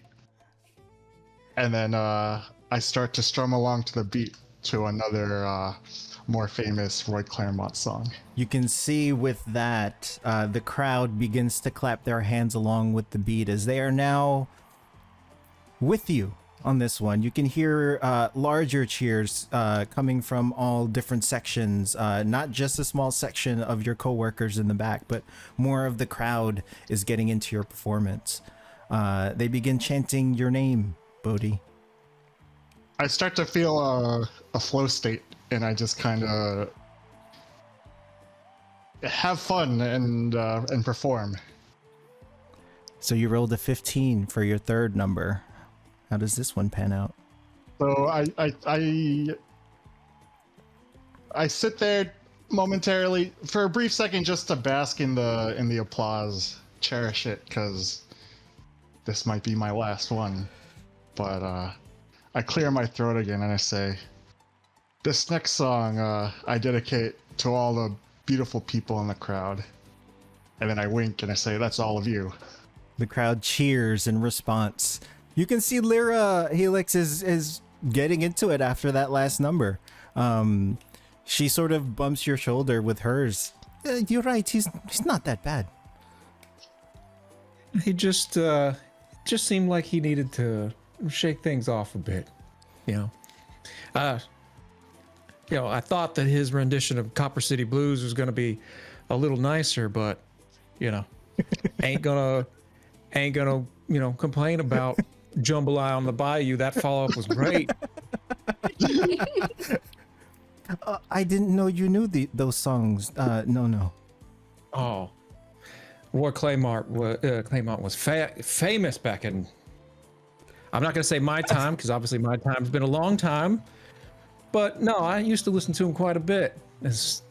Not many people play him these days, so it's quite a joy for me to hear it. You can see sort of an impressed sort of look on Lyra's face as she gives you the expression of like, oh, well, excuse me. And she says, well, color me impressed. No. And she begins clapping to Bodhi's number. And she just takes a glance at Nia again. She's turned around now. She's paying attention to what Bodhi's doing. She's still drinking coffee. Still the same cup. Hey, Yep. it's Solaris powered. It automatically refills when you need it, and your card is automatically charged every time it's refilled. Exactly. So Sebastian tech. No. Obviously, you don't know the dangerous thing you're doing, giving a wizard a never-ending cup of coffee. I hope You'll you have. never sleep again. I hope you have a never-ending amount of gold. So with the 15, Bodhi, the crowd is still with you. Some wavering a little bit because they're not that they don't like your performance, but they're unfamiliar with the song. They're digging it, but they're just unfamiliar with it. So when like a band plays one of their new songs that no one knows, the crowd's still into it, but they're just not familiar. Mm-hmm. So once I hear the applause, I'm like, all right, not bad. That's a good sign. And then I say, thank you. That's an original called Charlotte Sometimes, about a girl I knew back home. You hear a bunch of ows come from the crowd. This last one, I hope you all like. And this is the 6 that you're the natural. Now this one's called. I've been working on this one. Have you? I'd like to workshop it with y'all. It's called Dust and Glory. Oh shit! And I start tap dancing a beat, and while I'm tap dancing, I'm trying to strum to the tap dance, and it's super awkward. So the lyrics are really not great. The crowd, you're losing the crowd a little bit. The crowd sort of the excitement sort of wanes down, and during your performance, you can hear and also feel on the stage that you're losing them a little bit. And as you continue your performance, trying to salvage whatever you can from the natural one, we cut back to null as you warg into your sensor, and your sensor flies 120 feet above. As you take a 360 view of the city, trying to find the source of this voice, you see in the distance. You look towards the south. You see what looks to be a golden glow that blooms at the edge of the city, pulsing. You can see what looks to be a tidal wave of clouds twisting in fractal spirals, arcane lightning crackling within the storm. You know this to be a veil storm. To some of you, it is an uncommon but accepted reality. To those not of Almirage or the Reach, it's a frightening yet beautiful display of nature and wild magic, scars of a time where the world nearly ended, A storm like this has not come close to this city in nearly 100 years. Helix might have remembered the last time it got this close. The city around you begins to react quickly. Denizens begin finding shelter wherever they can. Though they are not panicked, it's more like a drill or routine. The nearby Vale Towers begin to power up and vibrate. You can feel them shaking the streets beneath your feet as they charge up. The arcane shields begin to form from each tower, translucent orange hexagons appearing and linking around the city. Helix, you see Lyra as this is happening. You can see that she gives a sigh of relief as she looks up at the forming shields, eyes bright and proud, though concerned. It's working, no. I had absolutely no doubt that you were going to make sure that was fully functional. And you guys also, at the sound of the Vale Ward Towers powering up, more than you have heard in the past during the testing phases of it, you look towards the south and you see what looks to be a golden wall of sand and arcane magic approaching the southern part of the route. Any number of you, if you're looking, can make a perception check if you'd like. Null with advantage, so you roll twice and take the higher number.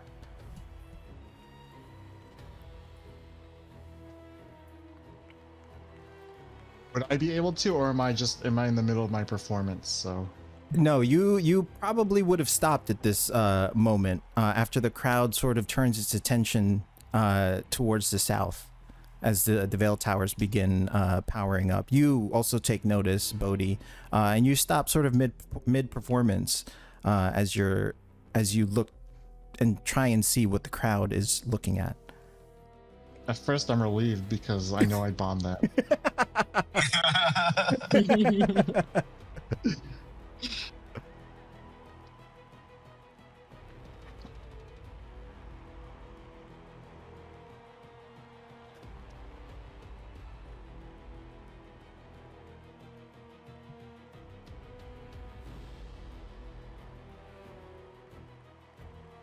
So perception checks. Oh, there it all came at once. Sorry, I was reloading. Yeah, D&D Beyond's having a bit of a fit at the moment. It is Saturday night. All right, so Nia with an 8, Null with a 14, Bodhi with a 5, Beatrix with an 8. I need one from Navina and Tajir.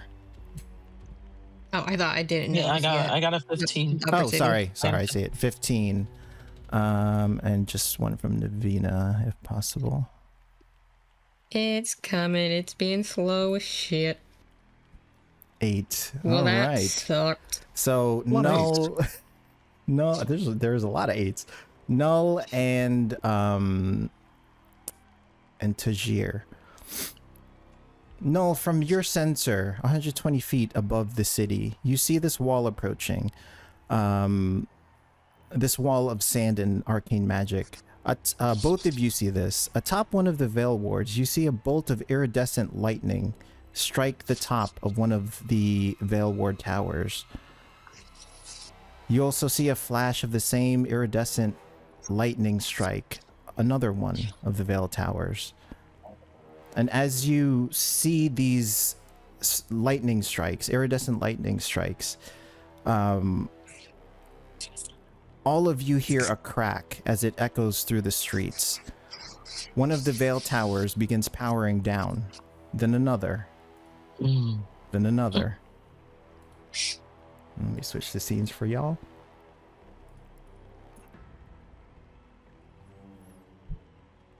The crystal cores atop these Vale towers begin rupturing into reflective shards. The storm is too close. It's too fast. The remaining active Vale wards exert more energy to compensate the broken chain. Panic has now set in to the crowd.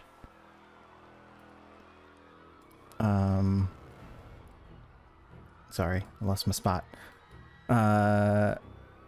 Panic has now set in the crowd as the defenses of the city fail at the worst possible moment. People are shoving, screaming, running for shelter as the storm swells like a tidal wave of arcane lightning and sand. In the upper city, the storm crests above a city like a crashing wave against a few still active Veil wards. Arcane arcs raking across the sky, striking the ground structures and parade constructs. Some stall and crash into the ground while others begin twitching. The Veil wards close, and as who's in the upper city? Null, Navina, Tajir, and Beatrix. As this chaos begins erupting, you see a group of street vendors caught mid-crossing on a glass-arched bridge. Arcane arcs from the Veilstorm lashing the stone, warping it. The cart sees, and the bridge groans. You also see a wedding procession is halted, caught in the increasingly swirling winds of the Veilstorm. Floral offerings and candles scatter like stars around them. The wind picks up one of the bridal dancers as she begins to levitate and leave the ground. You also see a mother stumbling, dropping her child as they are trying to run to cover. What do you guys do?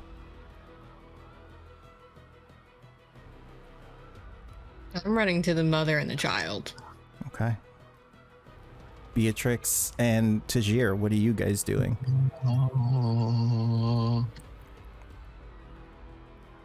crap. So you said the bridge, and what's the other one? That's There's not the woman and child? a group of street vendors are caught mid-crossing on a glass bridge. The Veilstorm arcs warp the stone and glass on the bridge. Their cart seize, and the bridge looks like it's about to give way and collapse. You also see a wedding procession halted. One of the dancers is slowly lifting up into the air.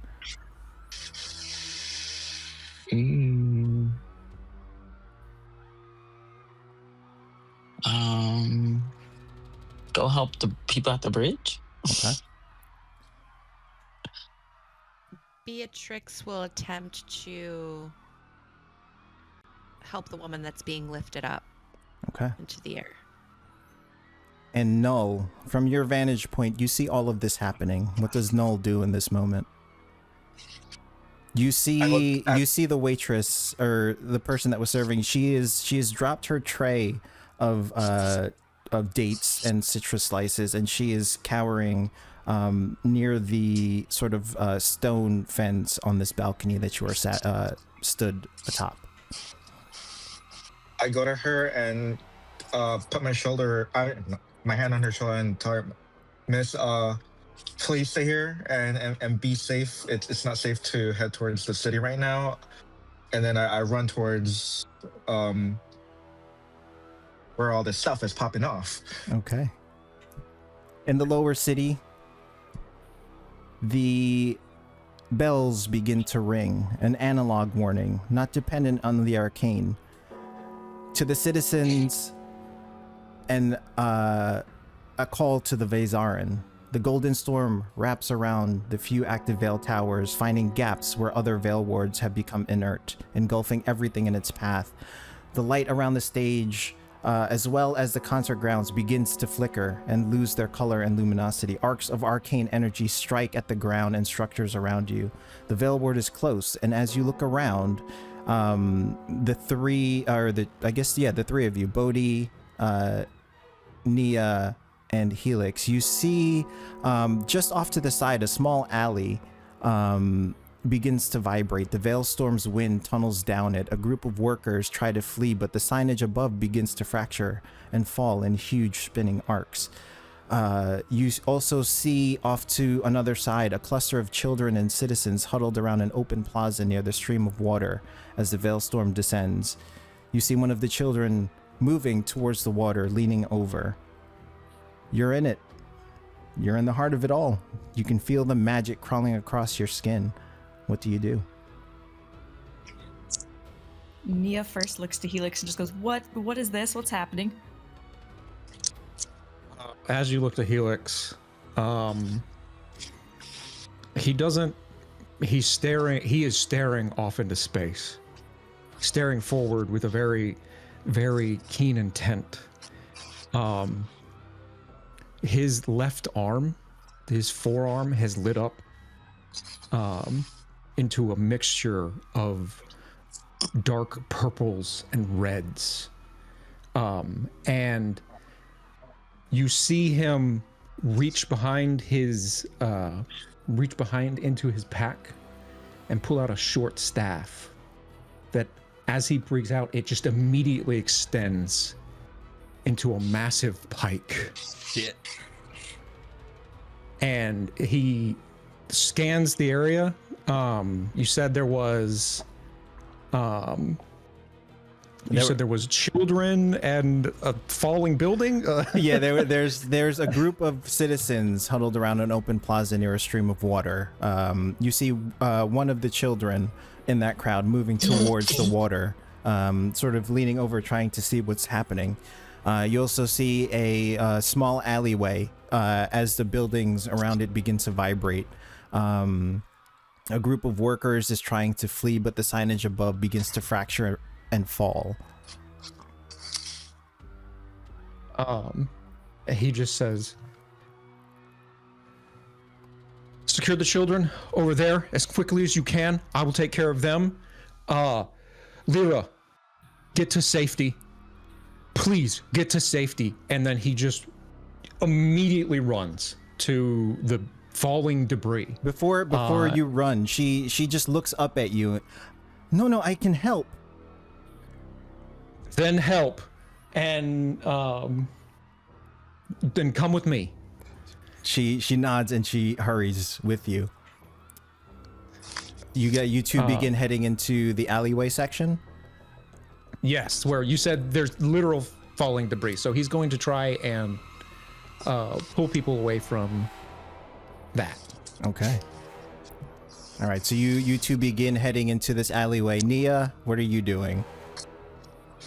She's gonna do what he said, even though she's like, secure them where? And she's gonna go to the children.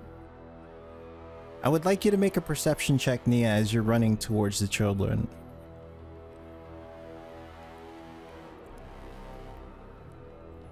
All right, 19. 19.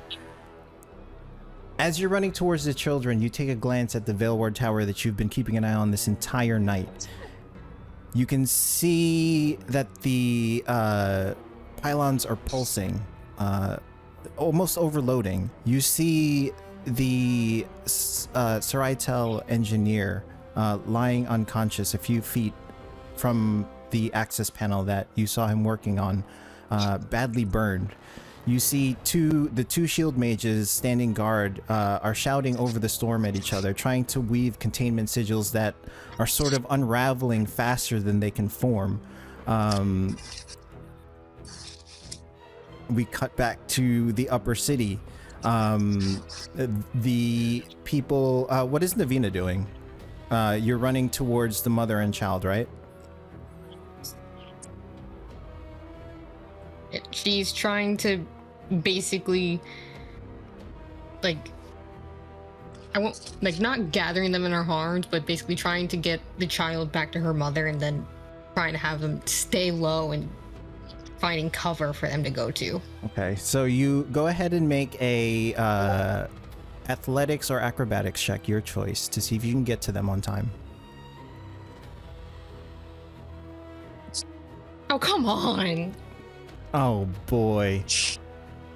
So as you move to the mother and child, you see the mother drop the child. The child is crying on the ground. Debris falls and falls on the mother as she is now trapped underneath some rubble. As you turn, you can see Bill.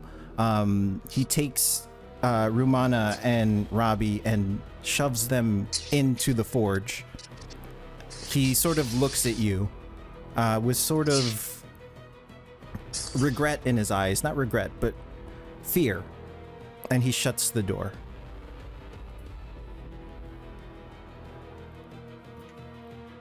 The child and they're still there. They're not dead. They're not dead. The child is still on the ground crying. The mother is now, her leg is trapped under some rubble. Okay. Seeing that Bill and the two kids are inside, hopefully safe, Yes. she's gonna keep going to the mother and child with the intention of trying to get the mother free.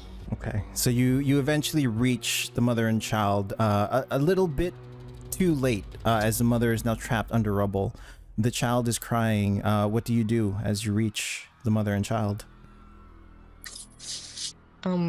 She's gonna take a second to look at how, like, what the rubble is, how it's laying, trying to see if she can find a way to more easily move it off of the mother before she, like, fully starts to interact with them. Okay, so go ahead and make a intelligence check.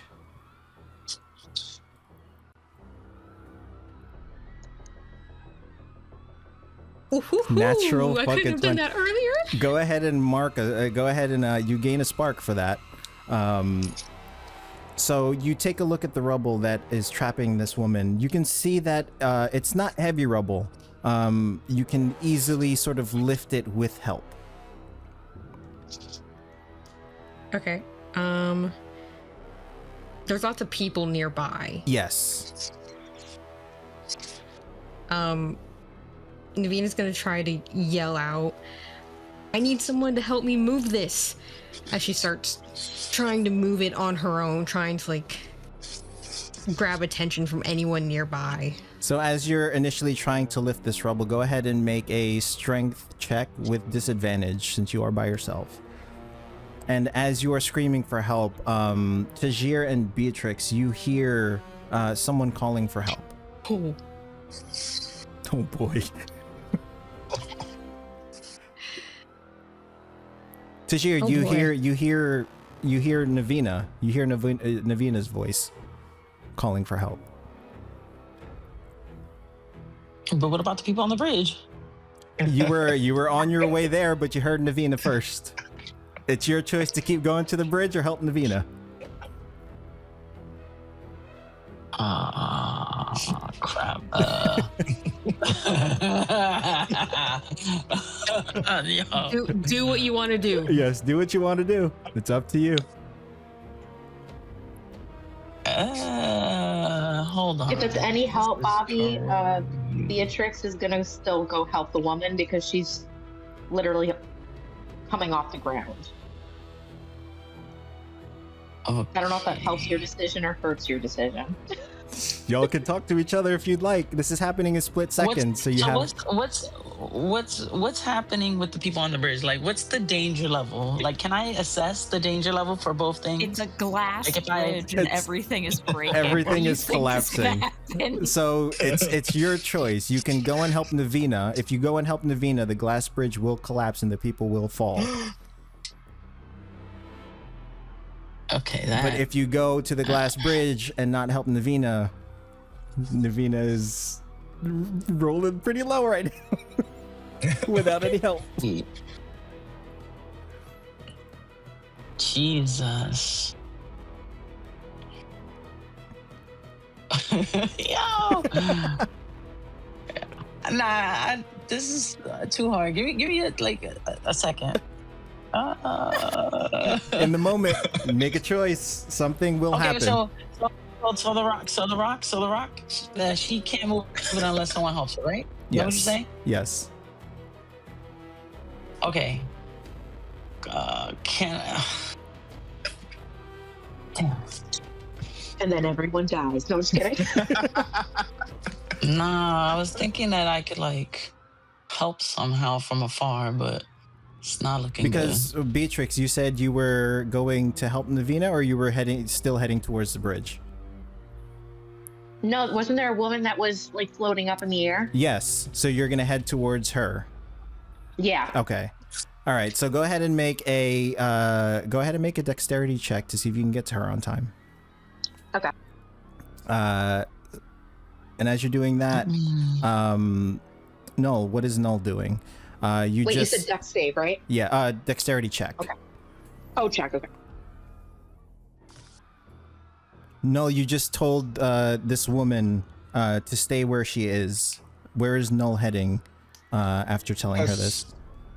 So since I have a kind of telescopic view of what's happening within like the center of the city, can I say something like I'm running towards any people like trying to find anyone who's injured so I can help heal them? Yeah, absolutely. Or should I choose someone specific, You like can, one of these three groups? You can make a perception check if you'd like. Okay, then I'd like to make a perception check to see where I can be most helpful as a healer. Okay, go ahead and roll perception with a, oh my god, 7 from Beatrix. She's dead. You begin sprinting towards this wedding procession, and you reach it just too late. The dancer lifts into the veil storm like a wisp, her body turning into translucent silk. For a heartbeat, she's the most beautiful thing you've ever seen, and then she's gone. Ooh. The wedding procession begins sobbing. Oh, well, I tried, guys. I'm sorry. Okay, so can I my unique skill? Yes. Because you said to measure distance, timing, risk, and intent. Yes. Can I use that to measure whether or not I can do both? Help with the rock and help with the glass bridge? Absolutely. So go ahead and mark a spark as you activate your It's two, right? 2, yes. I believe whatever it says on the thing. Yes, it's 2, you can mark off 2 spark. So go ahead and roll a dexterity check. Dexterity check. And add +2 to that from your skill. Okay, 22. 22. That's correct. With that, you feel like you can do both. You can help Navina as quickly as you can and still have time to reach the bridge if everything goes right. Of course, there's an asterisk. But yeah, so I'll do that. I'll help Navina real quick with the rock and go to... Yeah. So... Actually, can I like... Okay, now go ahead. So Navina, you watch as Tajir runs up and begins helping you try to lift the rubble off of this woman. Go ahead and make your strength check with advantage, or you can both roll separately. I'll leave that up to you. Strength? Yeah, no, you do it with advantage, please, because... Oh, yay. Okay. You have strength. My strength is not... 17. 17. Ooh. I will say with the... Okay, good. Woo. Go ahead and mark a spark. You gain a spark for that. And with the help of Tajir, he sort of moves in like a ghost and helps you lift the rubble, freeing this woman's foot from the rubble as she sort of scrawls her way free. She grabs the child. What do you do? Turn towards Tajir real quick. Thank you. Whatever you were You're doing. welcome, but can you help me?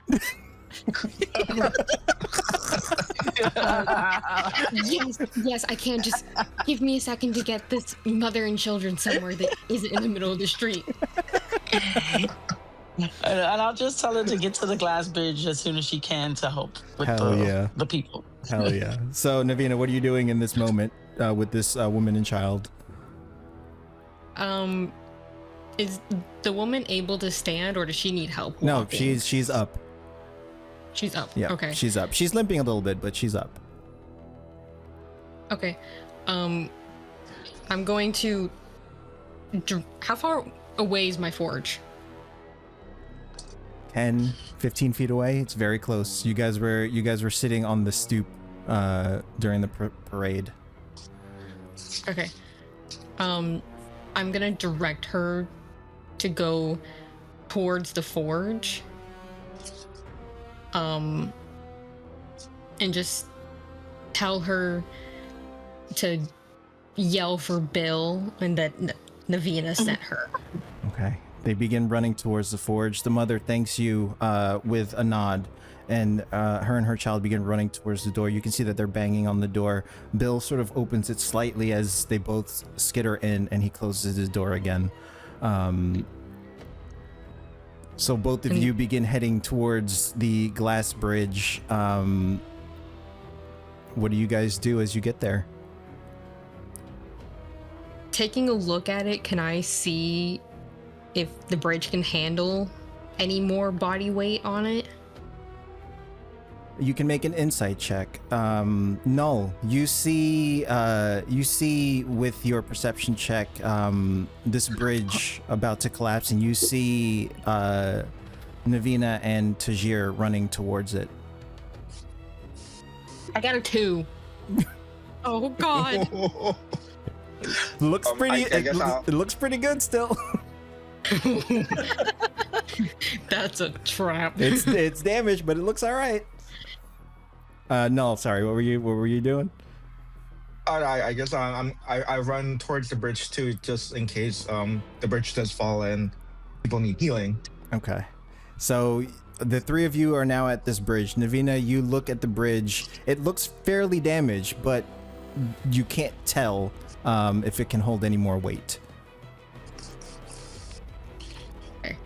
How many people are still on the bridge, like total? There's, I want to say maybe 10 trying to move their carts off the bridge. Leave the carts.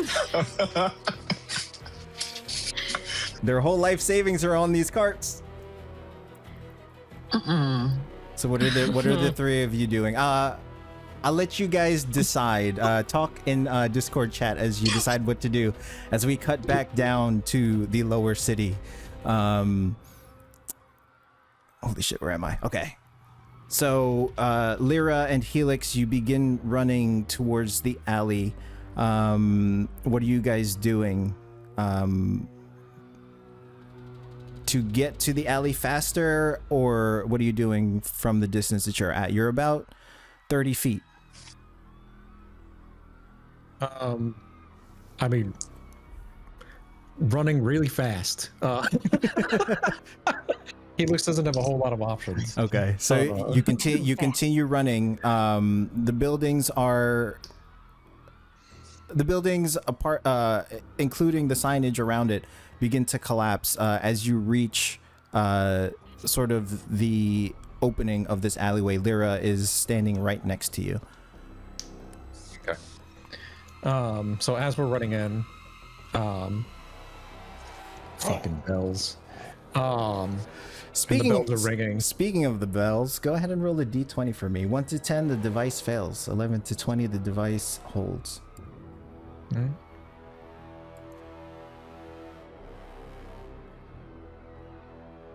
The device holds. Man, my granddaughter's good at her job. The bells aren't bothering you as much as they should, so you are unaffected. All right. So, as the bells begin to ring and Helix is running at full tilt towards this spot, the Veilstorm coming through, he's seen a Veilstorm. Yes. But images of smoke and fire creep into the edges of his vision. But as with the gift from his daughter that is within his arm, the gift on his ear helps him see the path, and he runs towards. Indeed. He is willing to use his body, to put his body in between whatever is coming down onto these people as much as he can. So he's going to run in, scoop up basically who he can, because you said it's coming down. Yes. Right? Okay. He's going to scoop up who he can and try to get them out, but position himself in such a way so that if whatever falls is going to fall on him. And the lights on the purple on his arm is going to convert into like bright oranges and yellows as he begins to quote unquote rage. Oh shit. Okay. So go ahead and make a athletics check for me with advantage. Okay. Lyra is also within this alley trying to move people away. She's sort of as you're picking up people, she's sort of shoving people away. And with a 17 or 24. 24. You said it was with advantage? Yes. Oh yeah, sorry. Yeah. 24. Hell yes. So with a 24,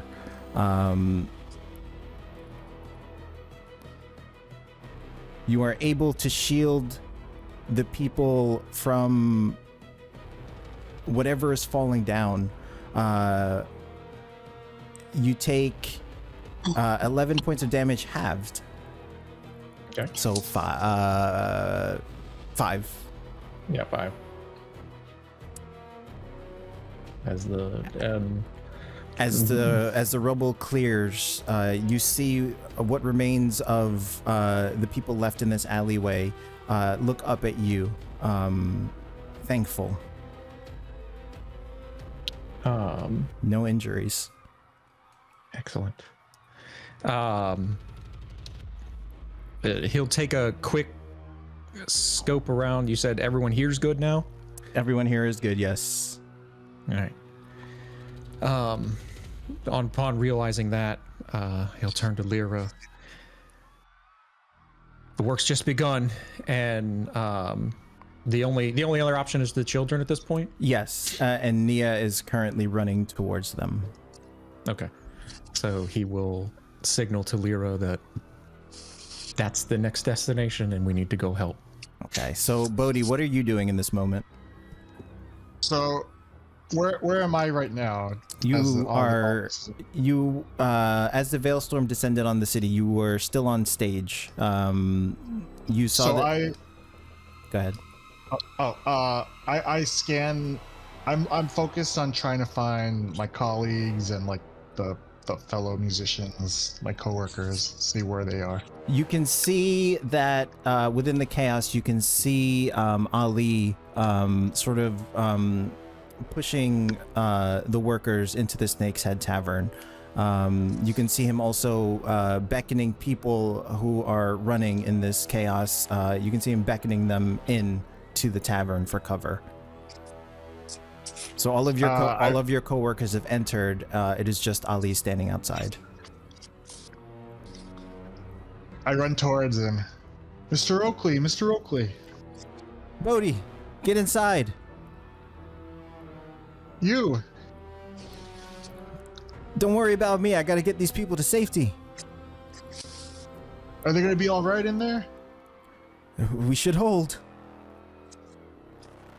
And he sort of ducks as a bolt of arcane energy narrowly misses the top of his head and strikes the wall behind him. Am I? So is the entrance like blocked because like a lot of people are hoarding in, or? It's not blocked per se, but there is a crowd of people entering. I guess I try to help him. I try to keep everyone calm. I'm like, all right now, single file, let's go. We're all gonna get in. Go ahead and make a charisma check to see if you can calm the people down so that they can enter in an orderly fashion.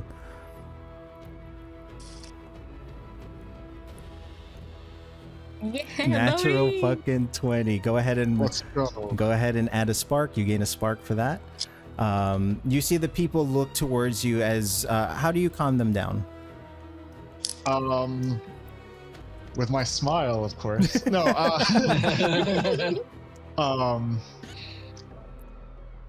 Yeah, I try to like just not like joke around, but try to make it seem lighter than it is. Like, you'll get in, no worries, it's all good. So with those soothing words, you see the people sort of calm down and they begin slowing their pace as some of them step aside to let others get in, and they begin filing in at a more orderly fashion.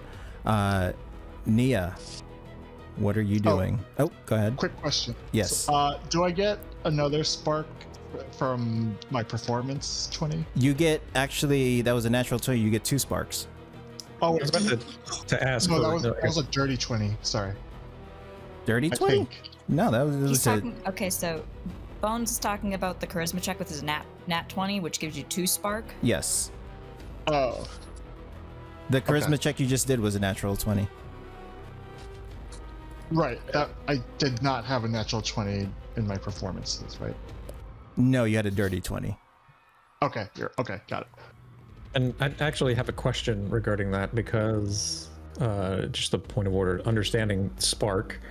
The rules are you gain 1 spark for a successful D20 test and 2 for a nat 20. Yes. Does that mean that I gained a spark for having rocks fall on my head successfully? Absolutely. Okay. Absolutely.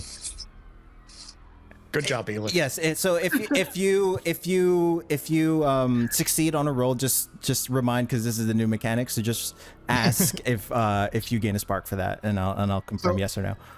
So out of those 4 performances, I got 2 sparks. Yes. Nice. Do we have to nerf this? No. Okay, cool.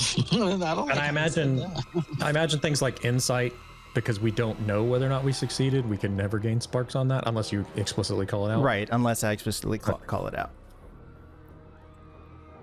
But don't forget, your failures do give me dread. So, Yeah. So this is all Bobby's fault. which I haven't, Yo, which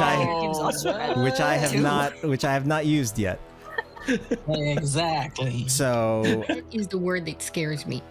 so in this moment, you are currently running towards the children that Helix pointed you to, but you also saw that the shield mages look like they need help as well.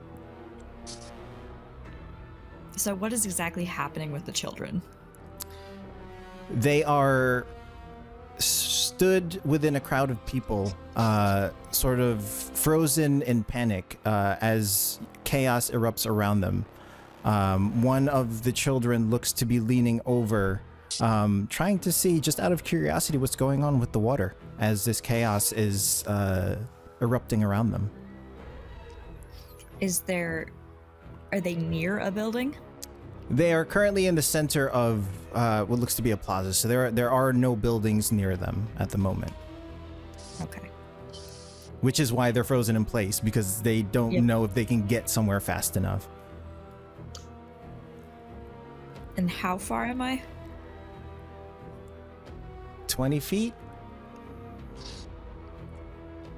And you're about 60 to 100 feet from the shield mages.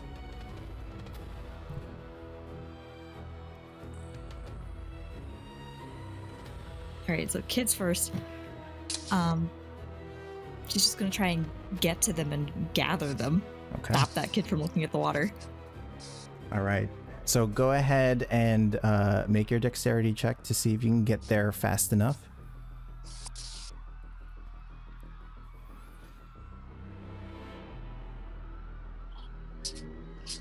14. You gain a spark and you get there on time. What do you do once you get there? She just kind of grabs all of them and goes, hey guys, let's get inside. Let's go. Follow me. And she's gonna lead them to whatever she thinks is the closest building. Okay. The building that you're most familiar with is the Snake's Head Tavern, where you see Bodhi sort of trying to make order of chaos as you see people filling into the Snake's Head. She's gonna point at Bodhi and be, see the man in the funny hat? Let's go to the man with the funny hat. They point where you're pointing, and they nod, and they begin moving towards the Snake's Head Tavern. Where does Nia go next? And then, well, as she's doing that, she's then going to use message one of the mages working on the Veil Tower. Okay. What do you message them? Just to say, What is happening? How do we help? You see the shield mage sort of look around, not shocked because they're familiar with magic, and he sort of hears what's going on, and he responds, "The engineer is down. We can't hold the energy without the Veil Tower. We need someone here that can get this fixed."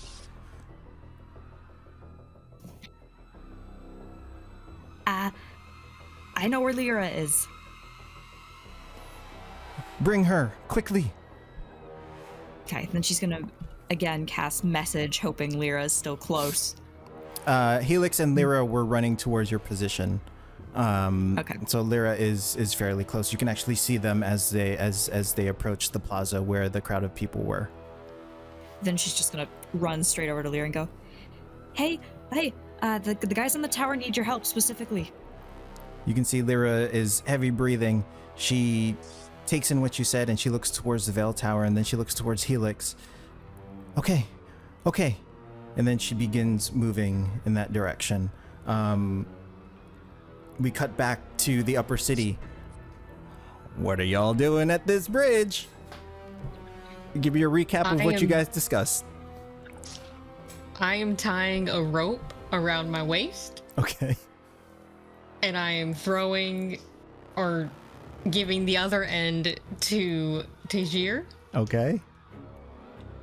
And before I step onto the bridge, do I see a point on like the safe side that would act as a good anchor point for Tajir to sort of like be near to like help with the strain of the rope in case it falls? Yeah.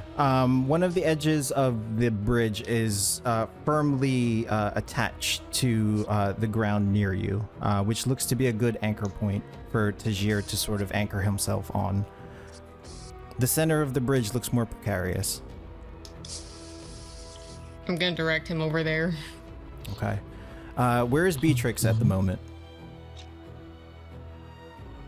So I was going to ask about that. I'm assuming she would follow because if she saw that woman got floated away, she was with Tajir. I'm assuming she would go to follow, but I wasn't sure. Okay, so yeah, I will say the four of you, you saw after the dancer floated away and vanished into the storm, you followed, you saw Tajir and headed towards them, so you have joined Null, Navina, and Tajir at this falling bridge. Hey guys, no, I'm just kidding. Wonderful weather we're having, right? Yeah, one. So I guess because Beatrix is behind, since she was trying to help that woman, she just yells to you guys, asking, "How can I help you?"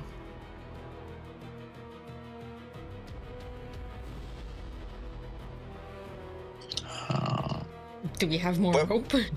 Wait, when would I make an insight check, or do I make an insight check? Is there like something I can like? What are you trying to suss out? So normally, so you would just tell me what you want to do, and then I'll tell you what to roll. So you just tell me what Null does. Null has no knowledge of D&D skills and rules. So you just tell me what Null does. Okay. I guess to suss out if the group is savable because the bridge looks like it's about to. Or is that not? You can make an insight check to see. And then I can either like warn for or against saving them. Absolutely. So you can make an intelligence check, actually. Ooh, I don't think I'm that intelligent. Let me see. How big is the bridge? The bridge is about 25 feet long. 25 feet. Okay. So I guess I'm making. Oh, sorry, go on. No, go ahead. No, I was just gonna do my intelligence roll. Do I just click it? Straight intelligence, yes, sir. Yeah. All right. 15. With enough speed, They should be able to make it out. Okay, so I'll let the group know since we're already prepping. Like we have to hurry, and good luck. How much rope is in this 5-pound rope that we each have? 60 feet, we'll say. 60 feet. So more than enough. More than enough to span the bridge, but not enough to save you from a fall. Mm-hmm. Well, that's why I'm tied to it. You can see that the bridge is giving way Crap. more and more. Yeah, not really thinking of consequences. Naveena's just gonna go running to the nearest person to try and Well, wait, start. am I shooting the carts so that there's less weight? What do you want? Is that what we said? If you want to shoot the carts to scare them, you definitely can.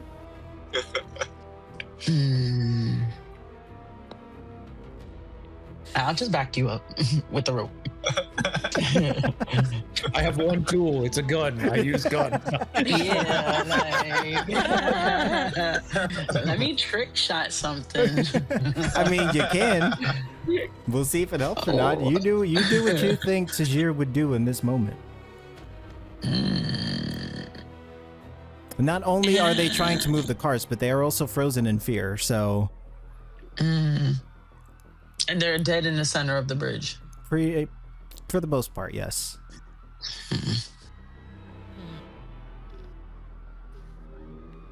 Damn. Yeah, can I make like an insight check to see if I can do some kind of... I don't know. What are you trying to do? I might have to try and find a way to save the carts too, but like, that's why I was asking about the rope, but I don't know if that's gonna help.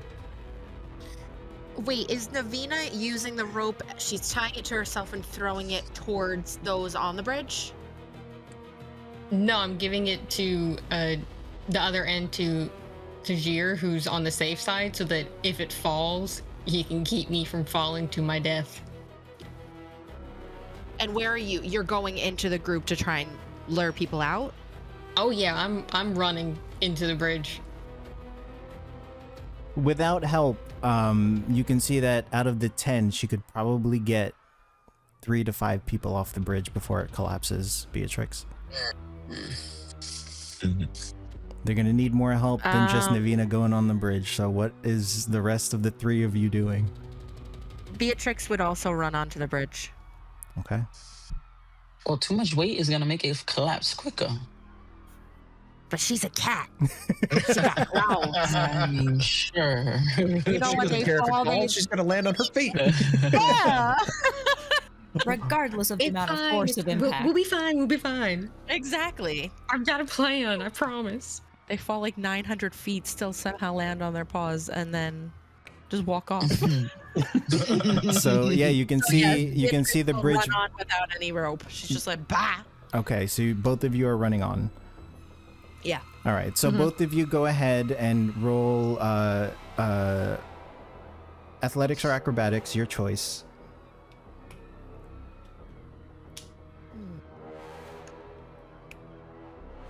Ooh. Hell fucking yes. Gain a spark for that. 2 spark. And a 17, Beatrix, you gain a spark. Both of you run off the bridge. What are you doing once you get on the bridge? The bridge is holding at the moment. You are able to reach some of the people. And like I said, you're able to get 3 to 5 people off the bridge. I would say with a natural 20, you can get all 5 people off. What else are you doing on this bridge? Beatrix. You can see that some of the people are still trying to pull their carts. They don't want to part with them. She will actually run over and push items off of their carts, and she'll flex her claws and say, "Do you want to live?" Go ahead and make a persuasion or intimidation check. to see if you can convince them to leave their carts. Can I assist with that if I yell out as well? Oh boy, that's a dirty 20.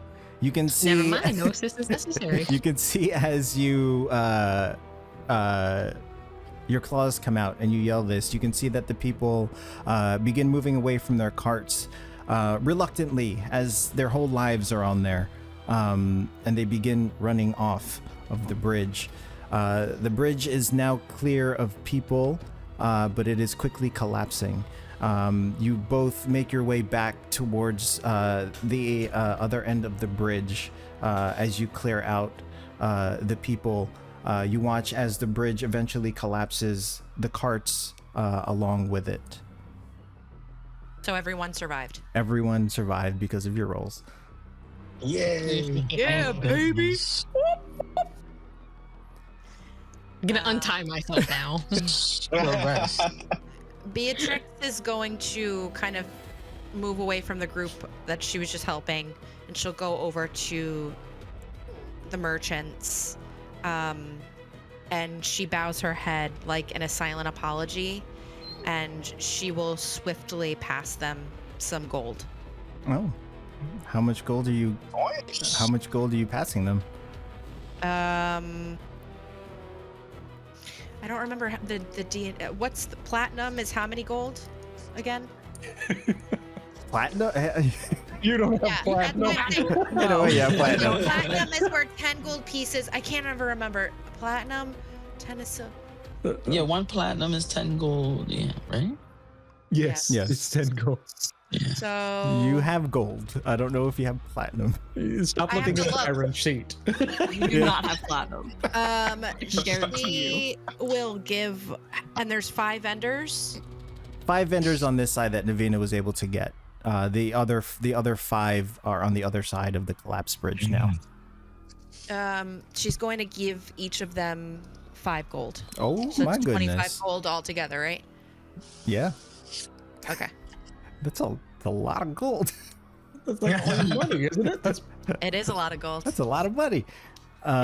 So you give all of them gold, and a lot of them reluctantly take it. A lot of them push it back into your hands. Some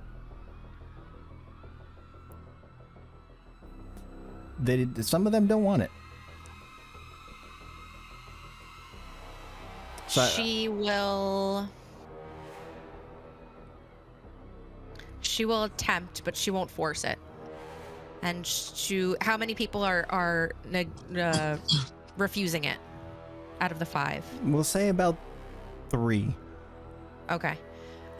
She'll just look at them and say, I understand what it's like to lose everything. I won't force you to take it, but you should. We can rebuild. We don't want to take your money, not at a time like this. It's not my money, it's your money. We can't. Thank you for your help. You come find me in the city if you need help. You can see that they nod. So instead of 25, you lose 10. Okay. So Fair. with that, with the immediate threats around you, for the lack of a better term, solved, Helix, Lyra, and Nia begin running towards the Veil Tower. As you are running towards the Veil Ward Tower, you hear a thunderous chord that sort of ripples through the sky, and suddenly all sound vanishes. In the upper city, in the chaos, you hear a sound like gears grinding on glass. A parade construct, still in its ceremonial paint, slithers into view. Its tail begins to rattle as the construct uncoils and is poised to strike. In the lower city, the bells continue to ring. The monodrones around the concert grounds begin to spaz and malfunction. The rotating arms spin out of control, turning into makeshift saw blades. And as I change the scene... Is my snake turning against me? Yes. Oh no. I built you, motherfucker. Traitor. Like, I am your creator. I need everyone to go ahead and roll initiative. Ooh. Everyone? Ooh. Am I in this scene? How am I getting this many? This is freaking me out now. Where Don't question it. Just enjoy it. where did they move the initiative to? It's like I see Below it. the crossed swords. bonus. At the top It's left the now. the cross swords. Jesus. Is everybody on the mobile layout now? It's like it's like little tiny icons on the left. Oh. No, I'm still on Chrome. Ooh, Yeah, Uh, I'm using Chrome. the VTT. It's the Yeah. third icon going down on the left. Mine side is for me. completely you're different It's the now. first one on the I top know now that. for the new update. Yeah. Okay, so yeah, if you're on the mobile UI, I guess it's just the default one now. Yeah, I it's, think the, so, it's the 'cause first one at the top. Never used that. So I'm just gonna move everyone into place. You guys are good. So yes, you should only see your side of the map. It is a dual map. So I Oh, see nice. both sides of the map. Interesting. you see both Yeah, I sides. see both sides. Well then, Yeah, I see you both. guys see both Yeah. sides. It really doesn't matter. But you guys are in two parts of the city, upper and lower. So let me add Ah. everything to the my snake. combat My sneaky track. snake. How dare it? There's My also this child, like no. there's also like this circle with orange and yellow. Circle with orange and yellow. Where? It's like a at least- condensed map in like our side of the map. Stop. Yeah, it's Is like that a what you're talking small about? circle. Yeah. You know you can zoom in and out on the map, right? Yeah, there's a This zoom, is- there's a this zoom is- in button Wait, what? on the top Are on you the looking top at- right. You're talking about Yeah, like if- the little lanterns?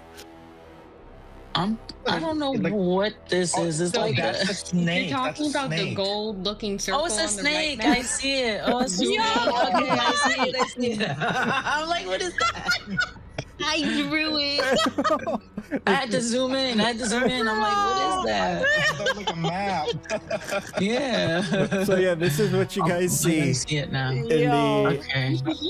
in the upper section. Gotcha. Okay. What is Is that? it a big boy? Wow. But like that Cardi beat me. Like, what is that? Yeah. So Oh first, yeah, and then the colors are lighter. But yeah. first up, Navina, you're up. I'm gonna try that kill switch real quick. That remote kill switch. Yeah. So go ahead and roll me a d20. Add your proficiency modifier. The DC on this is going to be 18. Oof. Oh God. Bill. Well, did you do, that Belle? did not work at all.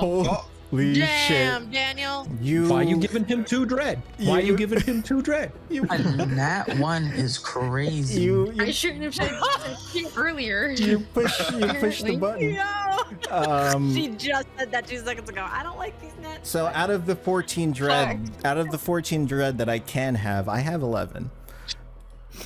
So So you push the button on the kill switch.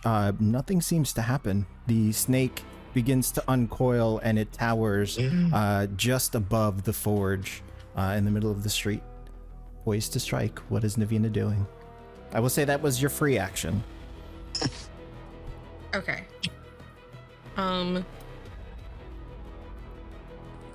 Ooh. Hey, you know where all the wires are inside of this thing. You would know where to cut. Yeah, I'm thinking that's like, I know where all the weak points are, right? For the most part, yeah. I'm so far away from this thing. Okay.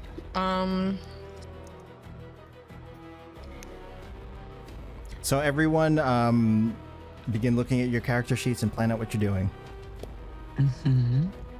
Yeah, One button. I'm going to try to get a little bit closer to it. Okay.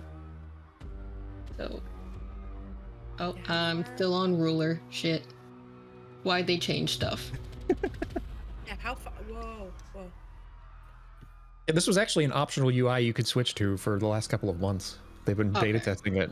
Oh, I see. Mobile icon UI. Turn that shit off. Yeah, you can turn it off and switch back. All right, I'm back to where I was. Okay, there's my 30 feet of movement. Wow. So, Yeah, it's very big map. yes. It is a big map. And it's Ooh. metal, so like, Okay, I'm gonna test to see if I can try to hopefully aim my revolver at it, Okay. like at its eyes, essentially, and see if I can take one of those out. Fuck yeah, go ahead and make your it's a called shot, which gives you disadvantage, but you know this thing. So go ahead and make your attack. Okay, disadvantage? Nope. Just straight roll. Oh, right roll, okay. 9. 9. You know where it is, but this snake is moving sporadically. Affected by the storm, it's sort of twitching and moving and glitching in weird ways that you can't get a clear shot. Anything else from Navina? Gonna yell out to the others any weak points that I know of this thing to try and help them with their attacks. Hell yes. Okay. So the snake construct is up if there's nothing else from Navina. That was my movement, my attack. I don't really have many bonus actions, so yeah, that'd be it. Okay, so it's gonna move towards where it was built.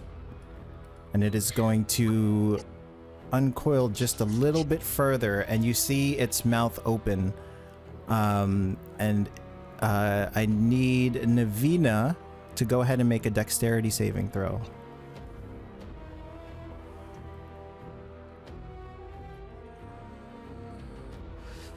Five. As it opens its mouth, you see from its fangs, green flame begin to form. It's not supposed to be like that. You filled this thing with confetti. You take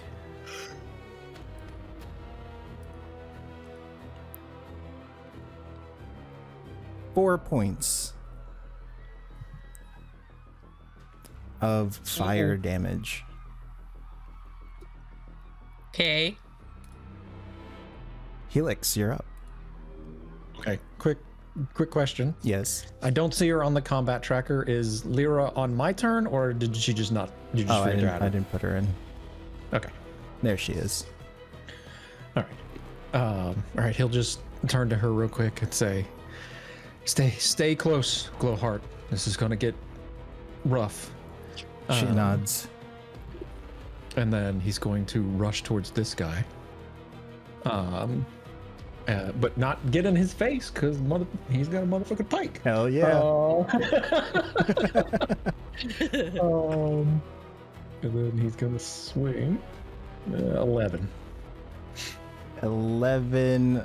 Unfortunately, it makes contact, but it slides off of this monodrone. Anything else? No. Okay. Bodhi, you're up. Okay, so I'm like still near the snake tavern. You're Yeah. on stage on the map. Oh, actually, no. You would have been back here. Okay, and then I'm seeing like these guys. Like, what are they doing exactly? Like this orange. You guy, can for see that example. they're glitching. Their serving hand, which rotates to sort of keep things in balance, is now spinning out of control, turning into a makeshift sort of saw blade. Okay, so I know they're up to no good. Yes. Okay, so I'm gonna call out to him and strike a power chord, and I'm gonna say, Hey, what was the first part of you to rot off? Your brain or your balls? Casting Vicious Mockery. Okay. So Vicious Mockery is a wisdom save? Wisdom. Yep. That is an 11. That was a good insult too. Nice. Construct's just confused. Balls? Yeah. That's 3 psychic damage. 3? Yep. And then has disadvantage on its next attack. You got it. Anything else from Bodhi? You still have your movement and your bonus action. I am going to move 1, 2, 3, 4, 5, 6.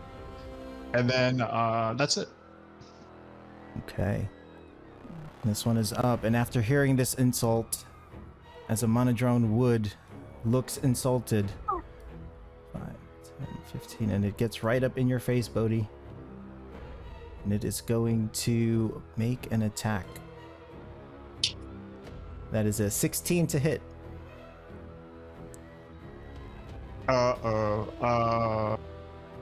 Okay. You take 2 points of force damage. And I'm actually going to use a dread. Use 2 dread to have it attack again. Oh. Seriously? Damn. That is a 13 on the second attack. Oh, I tap dance away. And that is going to be its turn. Lyra is up next, and taking the advice of Helix, she is going to stay close, but not too close. She's going to...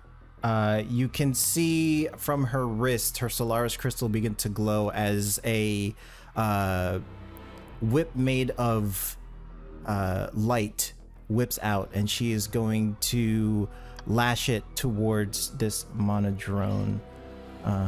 She rolls a 16, which definitely hits. And she is going to do 4 points of force damage. And that is her turn. No, you're up.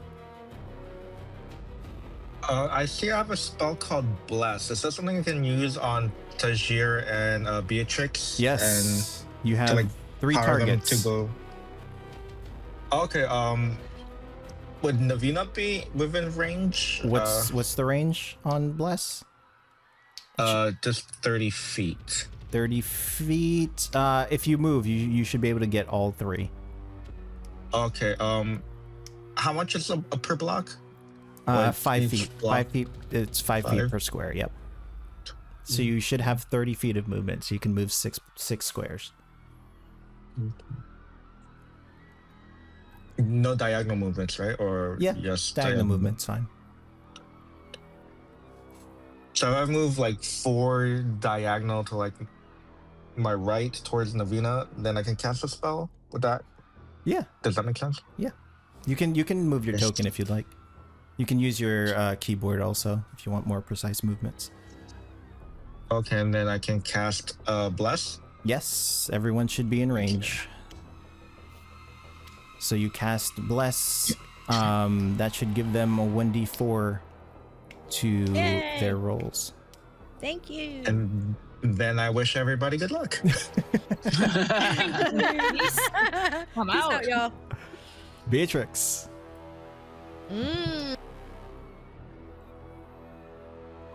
How far is this shit? Like crazy, like. Was that like 60 feet from me? How far is your movement? Here we go. You have 30 feet. Where'd you find that so quick? It's because it's where movement speed has always been. Oh shit, I'm just a freaking noob. It's at Okay. the top of your character sheet. Oh shit, I see it now.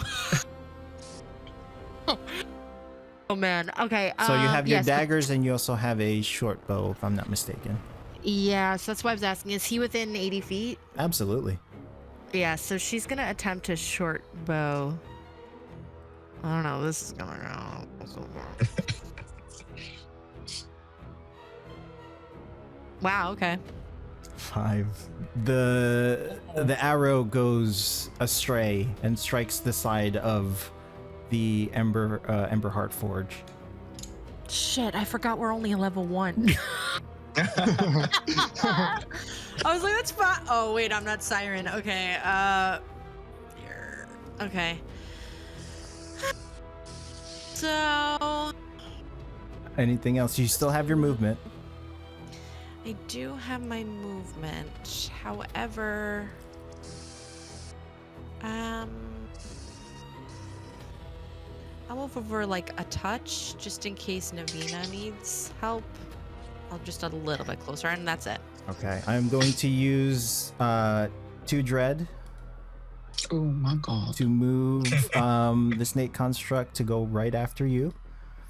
And it is going. Yep. Come at me, beesh. It is going to slither. Slither, motherfucker. Over this way towards Navina. Navina, I need you to make another dexterity saving throw. Oh boy. Actually, Navina and Beatrix. Yeah. You are in the What do we line. make? Hell Dex yeah. save. Okay. Dex save. You are good. Oh wait. Sorry, that was stealth. Sorry. I would say that is not Dex. No, It's Dex base. it was Dex base. That's why I read it wrong. It's Dex save, Dex save. Beatrix. On the left side. Christ, sorry. It might be the same fuck, actually, man? but It doesn't matter. 5. So Navina, you're okay. Beatrix, you take 4 points of fire damage. What? Oh Yeah, my She took 6 god. points earlier. Yeah. So I want to point out the damage that Helix took earlier would have killed everyone here except for Helix. Yeah. So these damage numbers kind of crazy at level 1. Yeah. It's like the Level world. 1's scary. It's like the world isn't balanced around your levels. Yeah, I know. Yeah. Well, no, level 1's just scary in general. So yes, Null and Tajir, you see Beatrix go unconscious as a line of fire rips through the grounds. Ooh. Tajir, you're up. Good luck. I'm also low. Like I only got 2 health. You guys got a cleric. You'll be fine. Time to call J-Lo. Yo. Okay, yeah, I'm gonna trust in the cleric. I hope you're gonna heal us. Because I am going to. I used up 2 of my spells, by the way, so I don't think I can use any more. Yeah, he did use up 2 of his spell slots. Crazy. But if you look We at really couldn't even start it on level 3. Like shit, if bro. if you look at your Solaris crystal, no, you can regain spell slots. So Oh hell yeah. Also, if you look at your Solaris crystal, it is, you can heal yourself. Yes. All of which are 3 spark. The heal? I thought no. The heal is just it's a commitment. Let me see. I know you It's can. you're expending. It's 1 per hit die. The way that you had it. 1 per written. hit die, and then recovering spell slots is I believe 3 spark to recover up to 3 spell slots. Or yeah, 3 spark. You can recover an amount of spell slots equal to 3, but that does take your action. And you can also use X amount of spark to use your hit die to heal yourself. But you only have 1 hit die. Where it's tied to hit die, so we've only got 1 at level 1, right? So you have options. Okay. Well, I'm just gonna attack this thing because. Don't do what I did. Do it. hopefully as a gunslinger I can actually get something done. Is this a platform? We'll say yeah. Okay. How high is it? We'll say 5 feet. Okay. So I'll just get on this platform, get a little more height. So you did hear Navina call out the weak points. So if you want to, if you want to try hitting a weak point, it will be at disadvantage. Wait, why? Because it's a called shot. And though she did tell you where it was, you're not familiar with the snake like she is. So you can attempt it, and it'll be an automatic critical hit if you do hit. Okay. That should be fine. If you got a critical shot with 2 hit points, I think I would die. You Like, can that'd be do crazy. it. Think of the +4. Did my So- do anything? Yeah, I'm gonna have a 1d4 on anything I roll, so it'll help, hopefully. Okay, yeah, I'm gonna attack with my revolver. Okay. I'm gonna shoot with Phobos. All right. Ooh, let's go. Natural 20. Go ahead and roll perfect. Nice. Go ahead and roll perfect. Wait, crit. do I get You do get 2 do sparks. I get a okay, good. Okay, crit. Ooh, let's go. So it's perfect crit. We use Crit perfect crit. damage. So if you right click the Oh, perfect damage, crit. Okay. yes. Yeah, If I you see. right click it, you get use perfect crit. Perfect crit. Roll. Woo, 20. shit. And all Damn, you- Daniel. Yeah. Go ahead. Ooh, 20. God. You hit it square in the eye and it reels backwards. Sparks begin to form out of its eye. You can see that it's fucking hurt. Yes. Okay, Navina's also nice. like, my baby. And whoever was watching, you just saw the gun, like it has lines going throughout the gun, intricate lines, and you just see them all glow, and then it just fires. Hell yes. Anything else from Tajir? And no, that's all I can do actually. So I'm gonna call it. All right.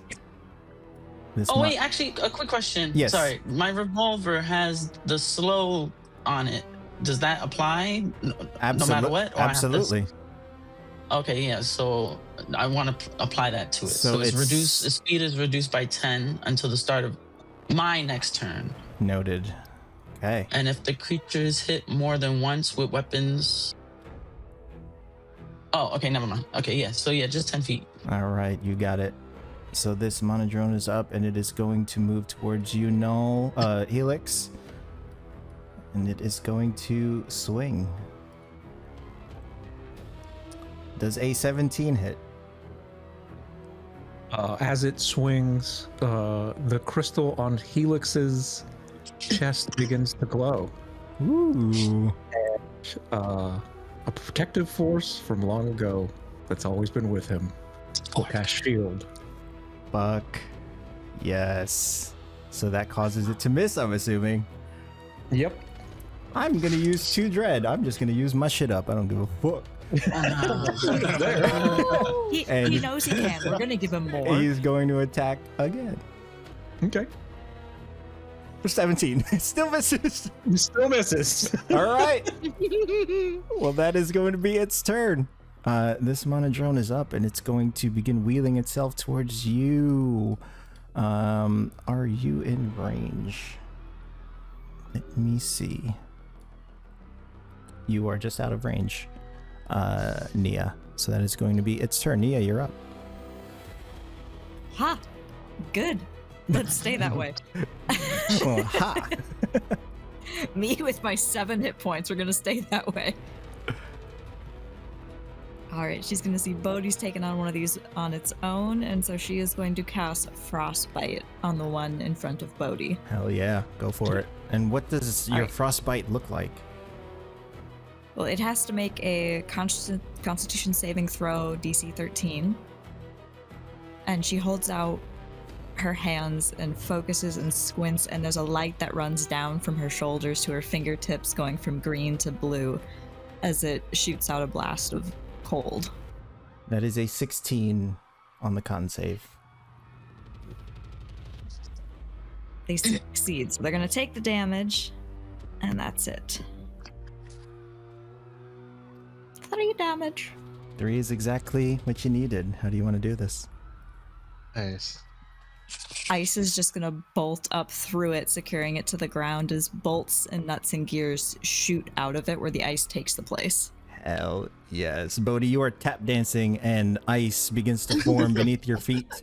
Go ahead and make a dexterity saving throw just for flavor. For flavor. Flavor, flav.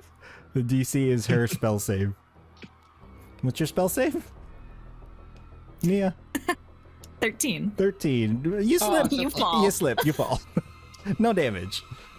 On the ground, I still tip my hat to her. And he is already inching her way closer to Helix and Lyra because she saw that other purple one. Yeah, oops. Moving. She's like, no. All right, this one That's is my up, turn. and it's gonna make its way towards you. That is going to be its turn. Navina, you're up. Okay. Oh shit! Actually, hold on. Hold that thought. Top of the round. Yes.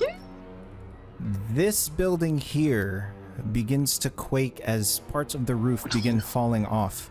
You feel a rumbling beneath your feet as the elephant construct crashes through. Oh no. Oh boy. Damn. You guys just got elephant ambushed. Booyah! You fucker. You were planning You that. were I waiting. will use 2 dread. I will lose 2 dread, not use it because that was a bad joke. Navina, you're up.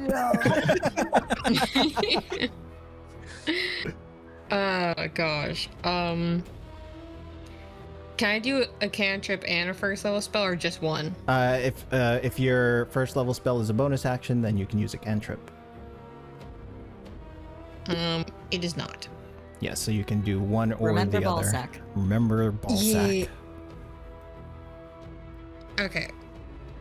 I'm not gonna do what I first thought what I wanted to do. I am going to try and use lightning lure. Lightning On lure. it. Fuck yes, go for it. I love lightning lure.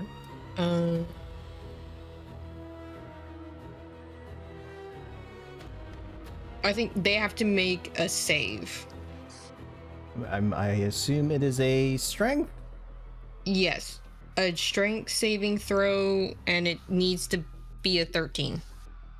13, you got it.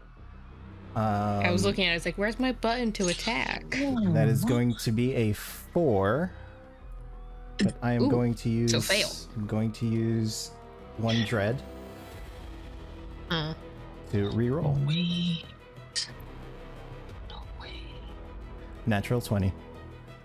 Oh, Oh. Ooh, dread breaker. builds up. Okay.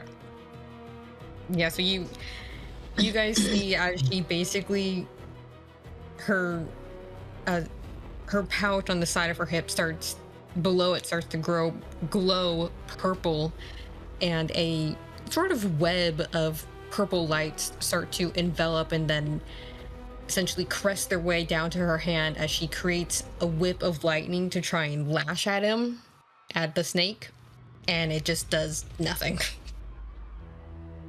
But it looked cool. It looked very cool, but nothing happened. Anything else from Nia? Navina, god damn it. That's gonna be a problem. Yeah, it is. We have Helix and Null, which are nowhere close, but I confused them.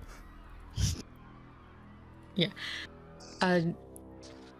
She's just gonna yell out, trying to be as loud as she can, to Bill that is inside, telling him to get as far away from the door as they can. Just trying to get them to go further back inside, away from the construct. Okay, go ahead and roll a d20 for me. Let's see if he hears it. 1 to 10, he doesn't. 11 to 20, he might. Can she use the bless towards this? You can if you'd It like. wouldn't help enough. So It yeah, would only get me to 8. you yell. You don't know if he heard you or not. Fair enough. You have your movement. Yeah, but with how close I am, would that provoke opportunity attack, or am I far enough away? Oh no, you're far. Okay. Yeah, it doesn't. Like, it's a big thing, so I didn't know. It's a big thing, surprisingly, with no reach. So Great. you're actually outside of its reach. So Okay. So I want 1, 2, 3. I want to stand right in front of Beatrix just to try and help shield her from any more damage. okay, perfect. The snake is up, and it is going to slither its way home and begin That's why I wanted to yell. ramming the door.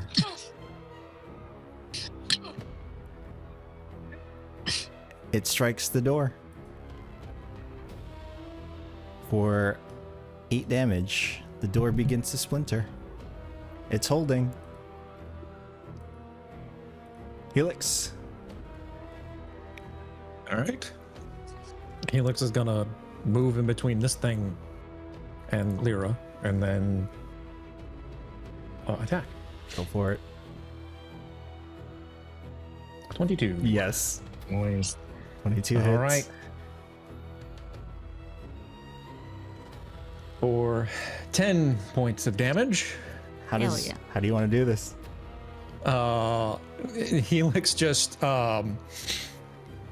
thrusts out the pike, runs it straight through, and then as the elephant is coming in, he just goes, "Really?" and then flings it. Hell yes. And it just dinks off the elephant. Yep. It dinks off the gigantic elephant. And then he stands in between the elephant and Lyra. All right. Bodhi, the elephant just crashed through. What are you doing?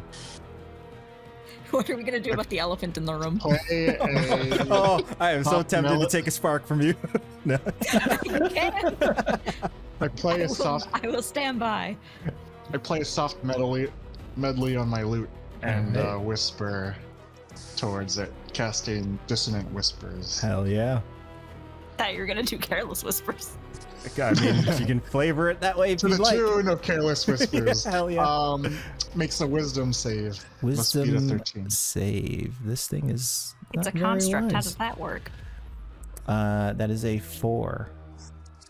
So it takes 12 sidekick, and it must get as far from me using a bonus action as possible. Oh. So it does take the damage, but it doesn't seem to be affected by the frightened Uh-oh. condition. And then I will It's not conscious. move 1, 2, 3, 4, 5, 6. And then am I within range? Yeah. I start to change the tune of my melody to like something, maybe like Johnny Cash's Ring of Fire. Okay. So, pardon me, I still have to remember everyone's names. Nia and Helix both get Bardic Inspiration. Hey! Oh, how about that? A bard that gives bardic can- inspiration. Imagine that. Whoa, what is this madness? Oh, I'm sorry, only one person because I'm level 1. Give it to Oh. Helix. Yeah, Helix, because I saw him like throw the thing at the elephant. All right. And As you're doing that, you can see Helix is he's standing up straight. The pike is like, straight up in the ground. He's just waiting for this thing to come. But you can see a single foot tapping. Oh yeah. I remember this song. I've been doing this. He likes Bodhi. Oh, And boy. then, question: So, did we establish what once more with feeling does? That is completely up to you. I mean, I've always had this in mind, but like if it's too overpowered, I understand. Well, it's gated by Spark, so I got to repeat an action and then get like a +1 or 2 on the roll of whatever action that is. yeah. So what are you trying to do? Because once more, but with feeling. So are you telling me you want to try and give Bardic Inspiration to Nia as well?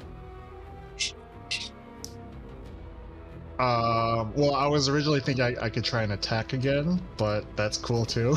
Oh, no second attacks. That's preposterous. But you can try and give Nia, if you roll high enough Bardic Inspiration, I'll allow you to do that if you want to spend the spark to do so. Yes. So go ahead and roll a performance check and add your +2 to it.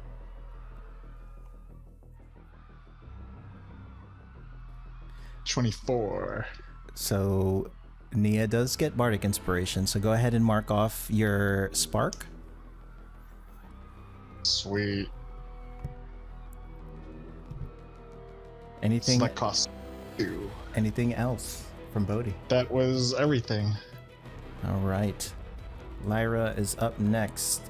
She can't quite get to it, so she is going to stand behind you, Helix.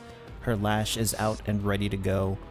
Not her eyelash, her whatchamacallit. She doesn't flutter. Oh, actually, she's gonna tap you on the shoulder and cast guidance. How about that? Okay. And that is gonna be her turn. Null. Oh, so if I use my spark to recover 2 spell slots, can I still use a spell as well during this turn or no? No, that takes an action, I believe, to recover spark. Yeah, Let yeah, me- it's an action. So I can only recover spark and can't heal Beatrix this turn. Right. Okay, so Null seeing the giant snake attacking the door and being the closest to the snake says hell no, and I run behind Beatrix. Oh, a line. And then I tell her, please don't die just yet as I recover. I used my 3 sparks to recover my spell slots. How do I do that? You just tick them off. You can just click I tick 3 off? Yeah, tick 3 off of your Solaris crystal, and then in your spells list you can unmark both of your spell slots, so you have 2 spell slots available. Okay, perfect. And I tell her, just wait 1 more turn rotation and you'll be feeling good as new. Well, we'll find out because it is Beatrix's turn. Beatrix, if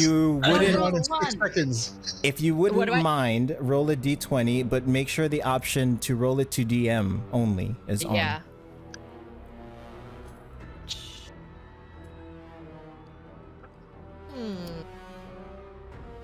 Okay, so mark that.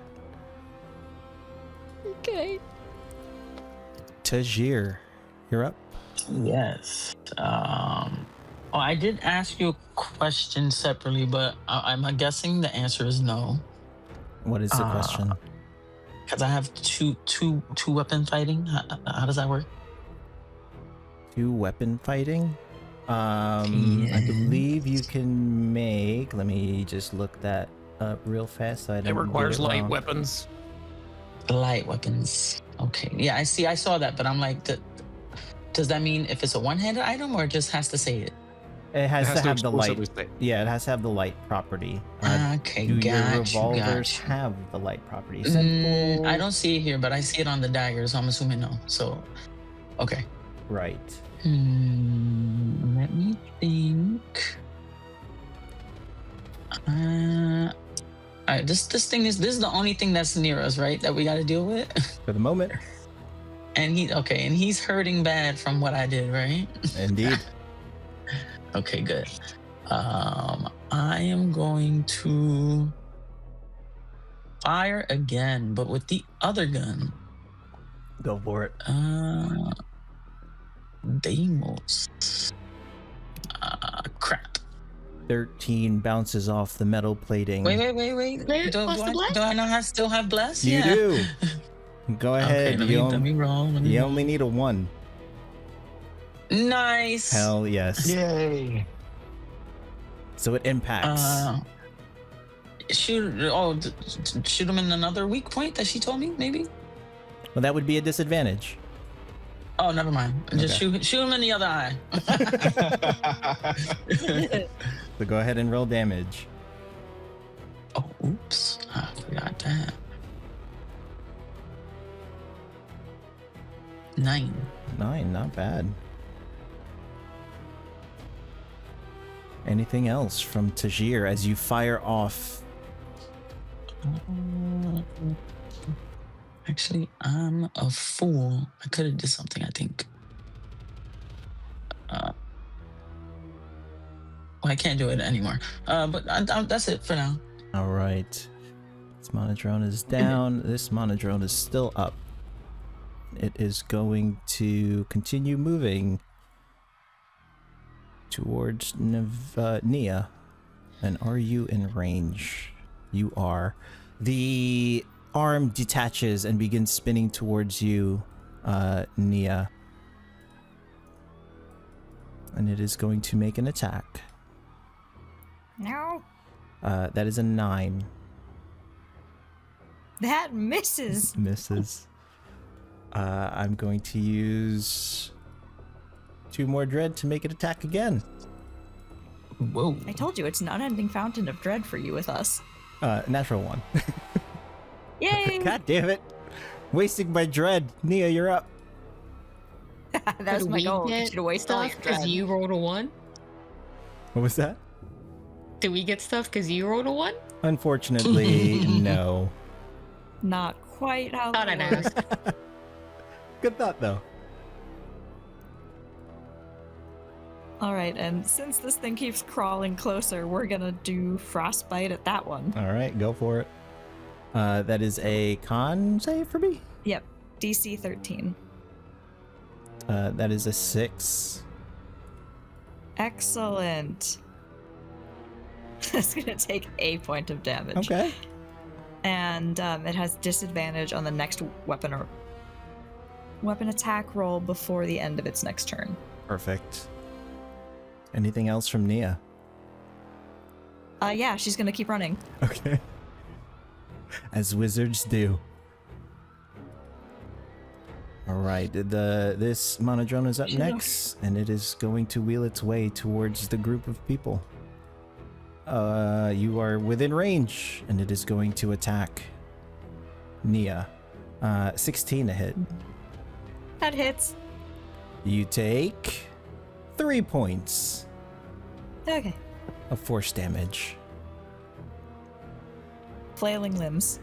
At the end of the round, you guys see along this rooftop, you see a figure, red braided hair with a shock of white. As Helix, you should know of this person. Ellery Emberheart Venfear stands on the rooftop with her bow and arrow ready and nocked. Navina, you're up. I got so stressed. Why is mom joining a fight? Hey, she was here. She was at the concert. I know. I mean, it makes sense for her too, but Well, not just Allery. You see Horgul up there too. Oh God, Dad, no. How did the dwarf get on our roof? With the help of Mom. With the help of his wife. How, like, can I tell how much my construct is hurting? You can make an insight check with advantage if you'd like. I would very much like to do that. Oh. Okay, I meant to hit twice and that did not work. One See second. if you get a 20. Almost. Got a 19. With a 19. It's falling apart at the seams. It's not looking very good. Okay, so it. Hopefully that means it's close to die. I will say we'll say that for a natural 20. Yeah, it looks hurt. Looks very hurt. Okay. Then I'm going to attempt to take another aimed shot at a weak point. Go for it. So it's still just normal for me though, right? Still just normal, yes. Okay. Your knowledge of this. Oh boy. Can I add bless? You that can. help? It will. You need a full 4. Oh. Nope. Oh boy. Oh boy. Your shot bounces off the well-made plates that you yourself crafted.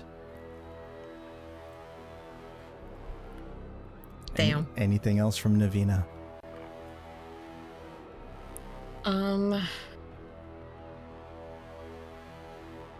No.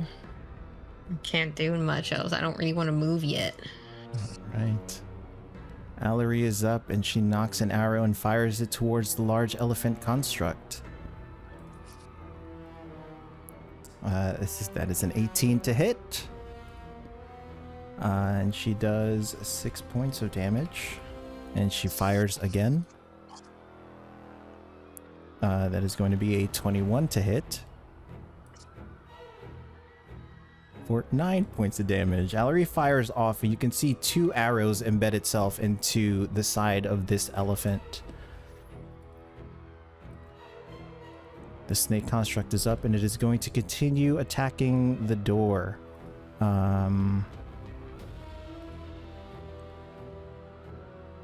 It's an 18. Does 10 points of damage to the door. The door begins to give way as the light from inside the forge begins to leak out of the cracks. It looks like one more hit and this door is busting open. And I'm going to use my last 2 dread. No! To do it. To do it. Of course you are. That is another 18 to hit. Oh, for 6 points of damage. The doors are collapsing. Not quite open, but the next hit will definitely do it.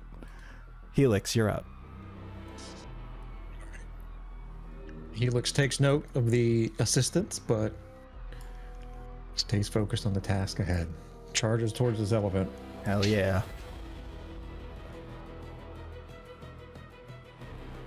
20.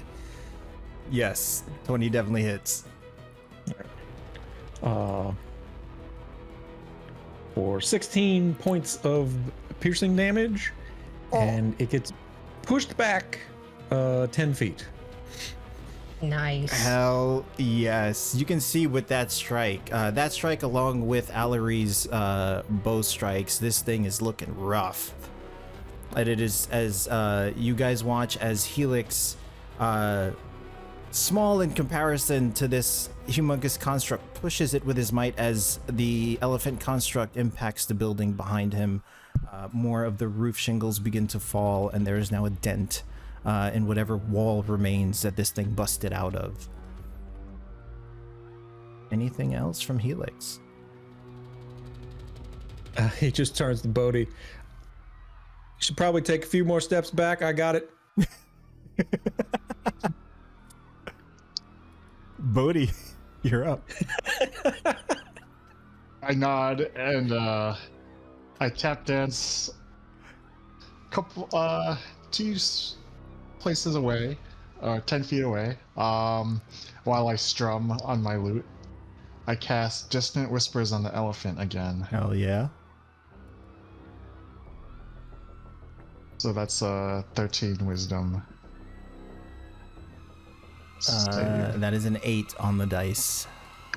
Okay, so he takes 8 damage. Ooh, boy, this thing, you see sparks begin to spark off of its head as its legs begin to give way.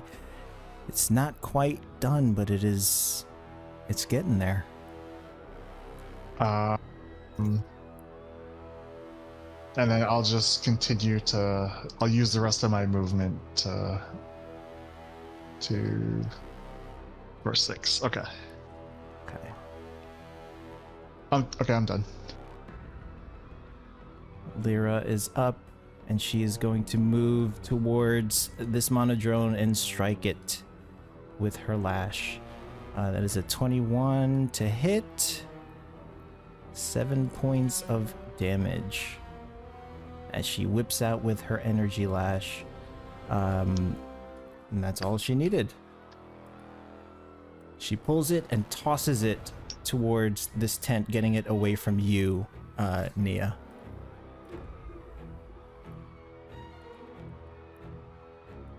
You just hear, "That's my girl." You see she looks over her shoulder in like a heroic fashion and sort of just smiles at you. No, you're up. Starting to get worried about what's happening. I look down at Beatrix and I say to myself, all right, I don't know what's going on, but things aren't looking good, and we'll need this cat lady to be in tip-top shape. So I close my eyes and begin to concentrate as swirling rainbow light is faintly emanating out from inside my turban as it like swirls down my arms as I cast Healing Word. Hell yeah, go ahead and roll Healing Word. So do I click Healing Word first? Yeah, cast? you can just mark a spell slot and then click Healing Word to heal. And once that number pops up, that is what she heals for. 5 points. So Beatrix, as you open your eyes, you see this masked figure in front of you. You can see a glow underneath his turban.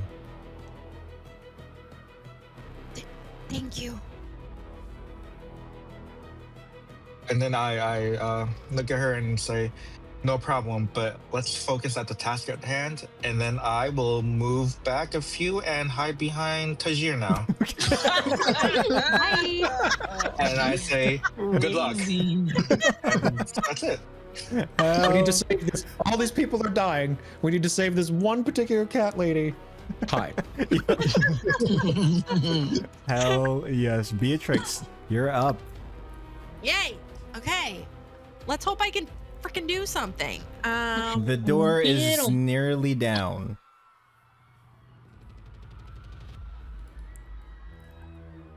Can I try and hit him again? With your short bow? Absolutely. I don't think anything's gonna happen, but we could try. You can definitely try.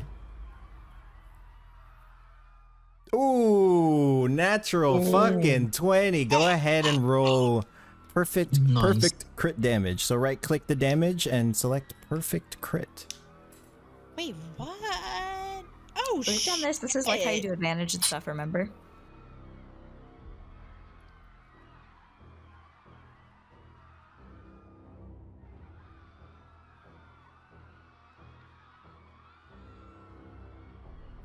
Did you get it? Yeah, did it go? Did it? That doesn't look like a perfect crit. Well, anyway, That's what I did. it's 9 plus one of your d6s is max, so 9 plus 6, 15. Really? But I did perfect crit, and It's then fine. I hit roll. It's okay. Sorry. All right. All good. Well, it just so happens 15 is what you needed. How does Beatrix do this? Oh, I only died to kill him. Okay. What does it look like? As she fires off a bow, she like closes one eye so that she can get like perfect angle, and it arcs up and goes right into his eye, Hell, and just yes. his eye like. The glass eye shatters, and you see arcs of energy begin to arc out of this construct's body, and strike the buildings and the structures around. Go ahead, and I need everyone to make a dexterity saving throw, please. Oh no. This effect have prone or knockback or something like that with it. he's Does- rolling off screen. Oh, Damn, Bodhi. You're all good, but you take half of 2, so 1 point of damage each as this thing explodes. The door in front of it shatters inward at the force. We all take one, you said? Okay. Yes, so top Oh my God. group is out of combat as we go back to the bottom group, the lower city group. Let me just remove you guys.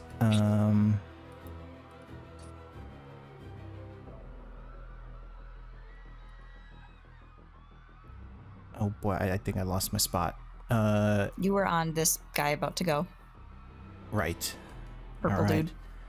This is going to move and strike at Lyra. That is going to be a 16 to hit on Lyra. What is her AC? 11, so that definitely hits. For 11 points of damage. Jesus.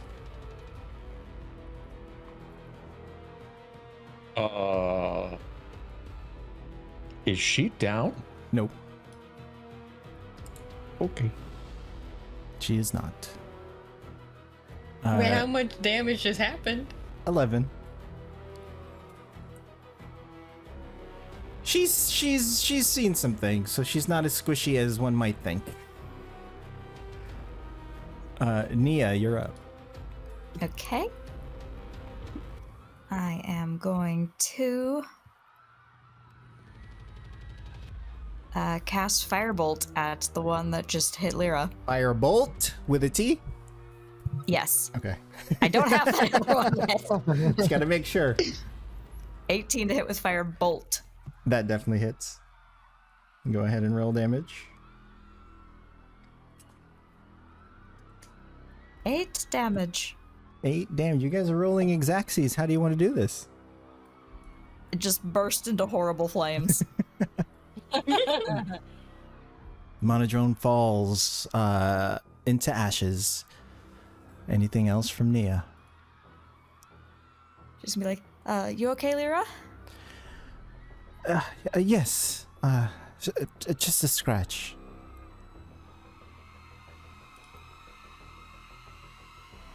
Helix, you're up.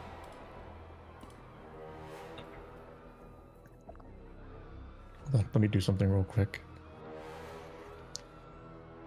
Okay.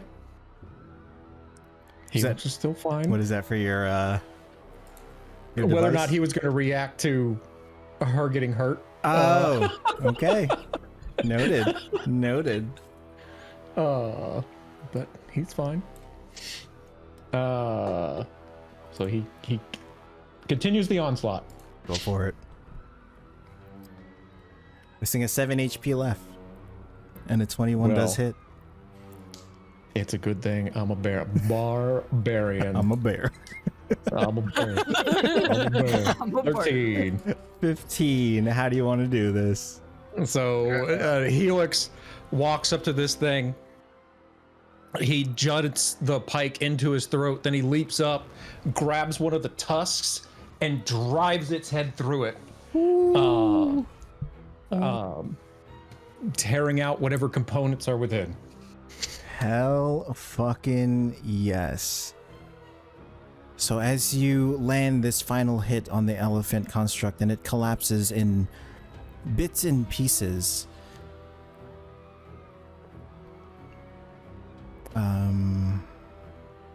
where the fuck am I? Go ahead and everyone make a perception check. Including us up top? Yes, everyone. Okay. Oof. Do us up top get to add 4 or add the bless? Yes, you can. Oh, okay. I don't think it's gonna matter, but I'm fishing for anything. oh, okay. I got 12. 12. That's good. That's good. 19 total. Guidance. 19 total. Because she gave that to me and I totally forgot. So, what was that? That is 21. And Bardic Inspiration. 21 and Bardic We'll save Inspiration. that. Okay, so Bodhi with a 4, Nia with an 11. So anyone that rolled above a 10. As the veiled storm crackles across the sky, through a break in the storm, you see it. A streak of impossible iridescent light cuts across the storm's clouds, too quick to follow, heading north towards the glass-filled verge. The people around you don't seem to react, but you saw it.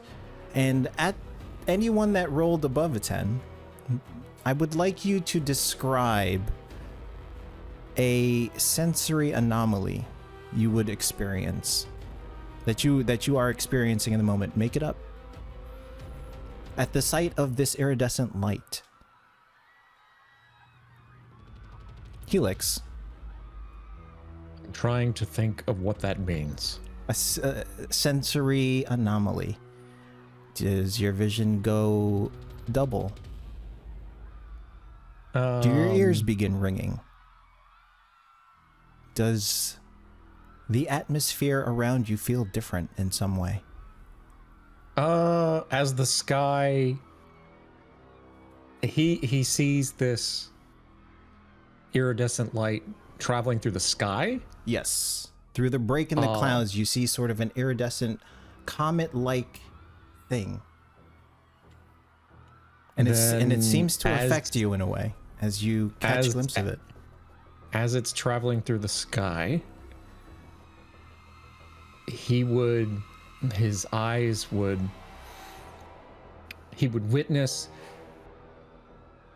the trails of this comet appear as it moving and breaking the sky into shards of glass. Like it's shattering the sky. So with that as well, go ahead and roll me 2d20, taking the lower number.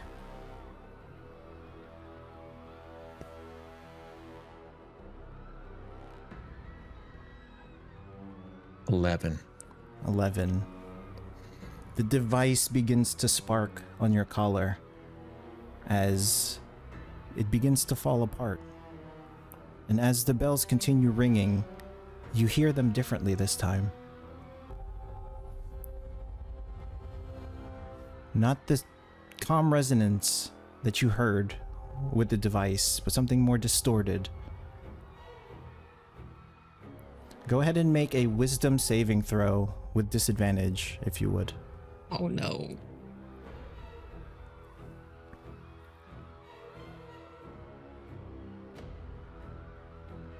Well, it wouldn't have mattered either way.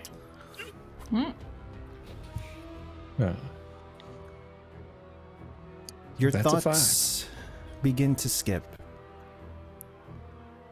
The vision of Vasya flashes around you at a rapid pace. The events happening right now in front of you in Almirage mirrored. The gold veil storm flashes red, the same red of that day. Give me 3 words that describe what you remember from that day.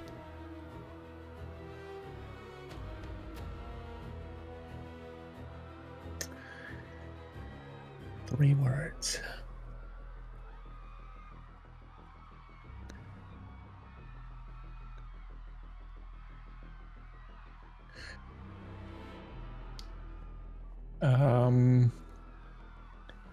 I would say.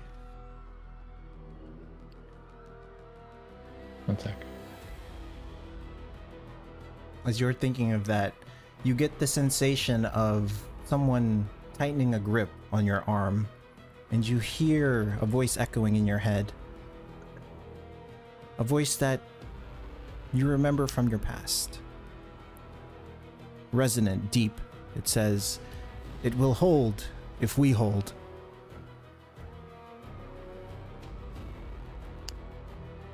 Because still we rise. Hell yes.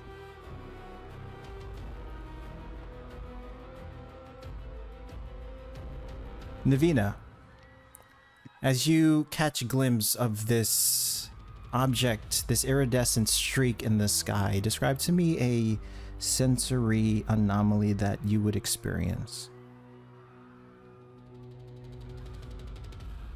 Is it like the comet itself? Is it bright or? Yeah, it is an impossible iridescent streak of light crossing within the break of the storm. As she looks right at it and tracks it, her eyes begin to sort of burn a little bit, kind of like when you look right at the sun or after you step outside on a really bright day after being somewhere in the dark. You kind of have to pause for a second to sort of try and readjust and be able to properly see again.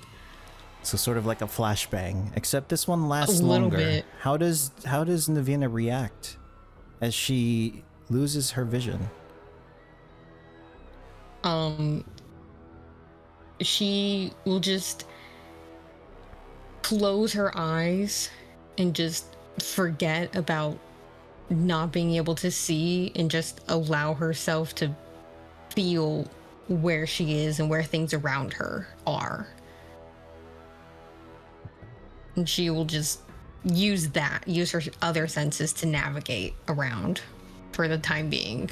All right, and finally, not finally, Nia, you catch a glimpse of this iridescent streak of light. What is a sensory anomaly that you experience in this moment?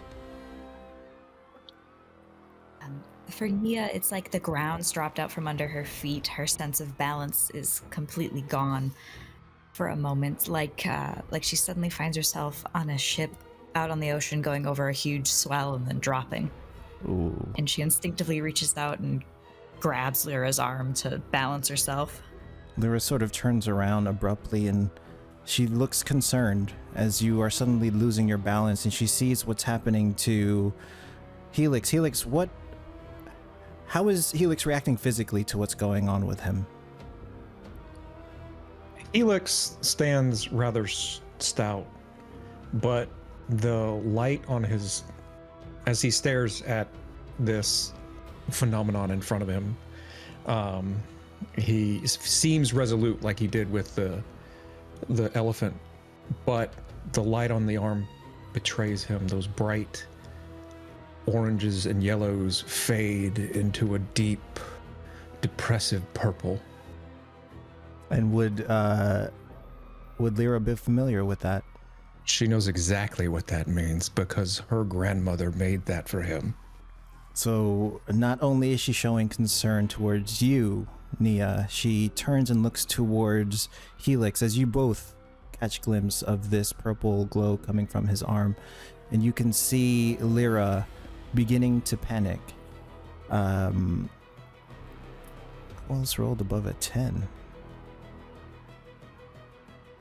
Tajir, With everything Yeah. you stacked up to get to 12, what is a sensory anomaly you experience as you view this streak in the sky? Hmm. Let's say like the air is like it feels dense, and that I get like a metallic taste on my tongue. So you have COVID tongue and you can't taste anything except metal. Yeah. So yeah, you're along with that, your mouth sort of goes dry and sort of the atmosphere around you gets strangely dense at the same time. Mhm. After a few moments, the veil storm breaks. It frays, pulling itself apart in uneven sheets of light and pressure.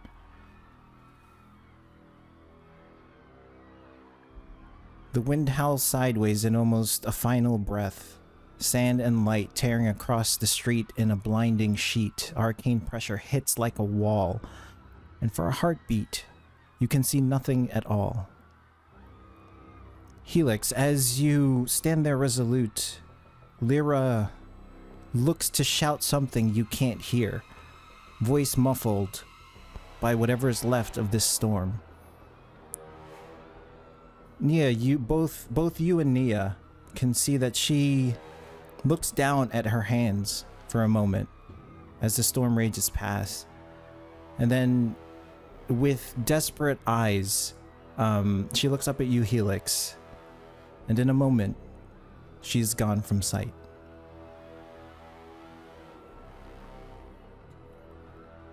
As you look up, you can see Allery. A cloud of dust engulfs her, and she vanishes as the dust clears. Horgol sort of reaches out, grabbing at nothing, stunned and confused. He looks around and begins calling for Allery. Bodhi. Ollie Oakley helps up a few remaining concert goers and begins ushering them into the snake's head. As he is about to enter, an arc of arcane energy strikes him. His body contorts, and he falls to the ground, body smoking from the arcane energy. I try running to him. Mr. Oakley, no! As you reach him, his body crumbles into dust. I try to lift him up, but the ashes just kind of dispersed in my hands. My hands blackened from the ash and the soot. And as the storm passes, the panic subsides. Stone is split where it should not be. Glass litters the walkways and constellations underfoot. Several Veil Ward towers stand dark now, their once crawling lights extinguished or frozen mid-pulse. One still hums faintly, off-key. Its rhythm is never quite finding itself again. Constructs lie where they fell. Citizens begin to emerge from hiding, slowly and carefully. Some are helping others off the ground, pulling them from under debris of merchant carts and buildings. But bodies are covered where they lie, some carefully and some hastily, cloaks pulled over their faces, festival silks repurposed into shrouds. A child's noisemaker lies crushed in the street. But above it all, after a storm that hasn't hit for nearly 100 years, Almirage holds, damaged, scarred, and quiet.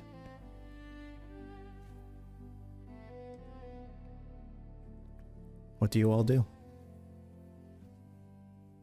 You just see me on my knees over, bent over at the remains of Allie Oakley's pile of ashes, just grieving. So just to clarify, Lyra is disappeared or a pile of ashes? disappeared. The last vision you saw of her, she was looking down at her hand. She looked up at you. A cloud engulfed her, and once the cloud passes, she was gone. Okay, so there's nothing. No remains. There's nothing. There's no remains. All right. Helix will approach. Oh, go ahead. No, go ahead. Sorry. Okay. Helix will approach where Lyra was. Somewhat slowly. And as he walks towards you, Nia, you see 1,000-yard stare. And his arm slowly changes from those deep purples to an incredibly sinister red.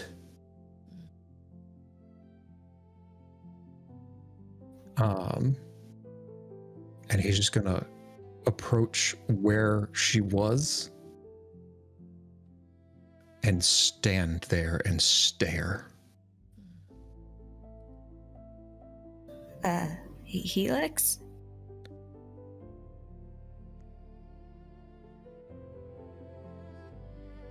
Where did Lyra go? She was right here. That is what I would like to know.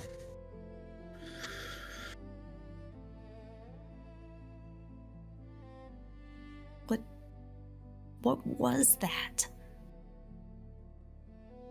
So, clarification on veil storms. Helix knows that what they are. Yes. But they've never done this. You've never seen them reach the city before. You've seen them come close. Dangerously close, but never actually touched the city because of the Veil Wards. Yeah.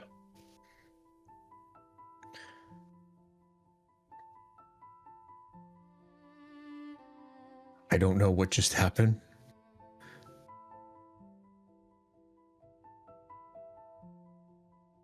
But we need to find my granddaughter.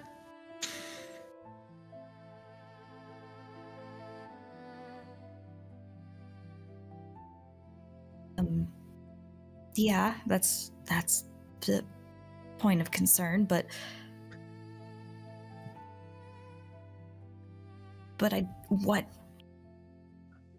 I've heard of veil storms, but that didn't seem like one. This was something I've never witnessed before. Well, I'd be lying. But I don't think this was that. I will not go through this a second time. Maybe if she's close by, I can message her. I can try. Please do. She's gonna try the message cantrip. What do you message? Lyra, if you can hear this, where'd you go? Helix is very worried about you.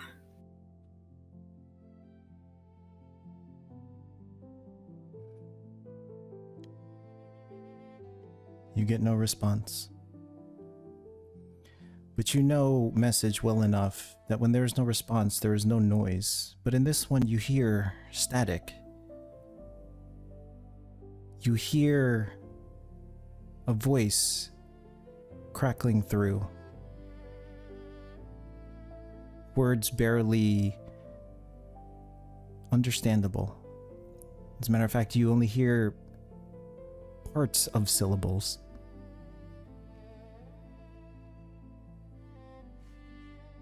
And the static fades.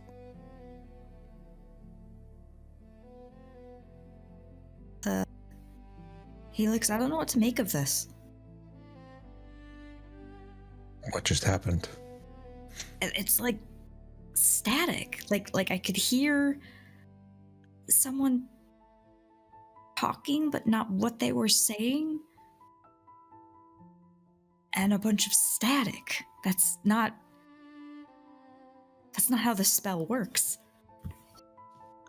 No, it's not. That does mean I got a response, I think? Otherwise, there would have been nothing, right? That is how it's supposed to work, yes.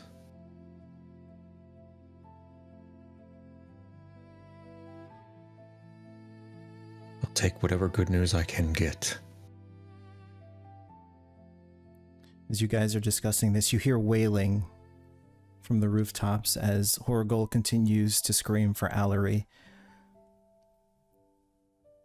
He climbs down and runs to you, Bodhi. My wife, have you seen my wife? I try to collect myself and I wipe the tears with my sleeve. And I know that he's referring to the one shooting the arrows from the roof. You would be familiar with Horgol and Allery, as they are semi-regular at the tavern. You would have served them a few times. Okay. And I didn't see her get zapped, right? You did. You saw her in the same fashion as Lyra vanish. Not like Ollie. Not like Ollie. I'm sorry, friend. Bad news is I saw her disappear. The good news is not like this, and I show him how I'm covered in ash. He looks down at the remains of Ollie Oakley, and you can see that he remains somber, and he puts a hand on your shoulder. And for a moment you stand there silently, and then he jolts, and he grabs both of your shoulders. My daughter, I have to get back to my daughter.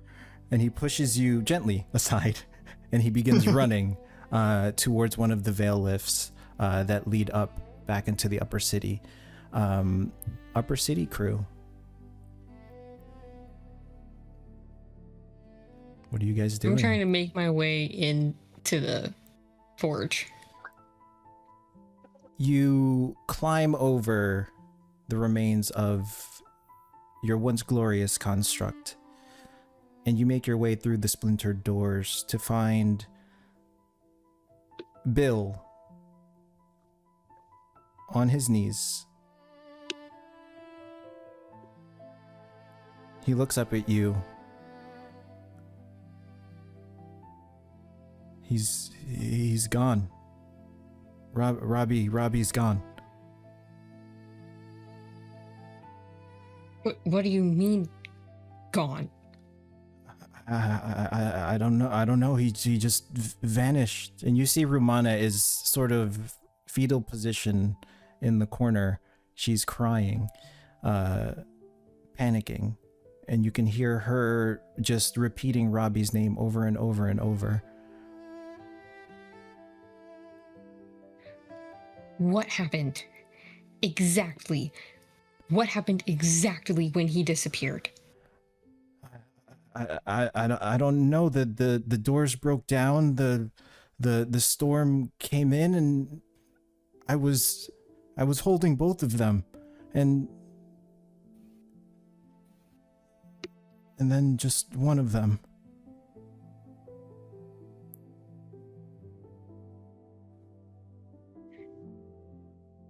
And he was just gone.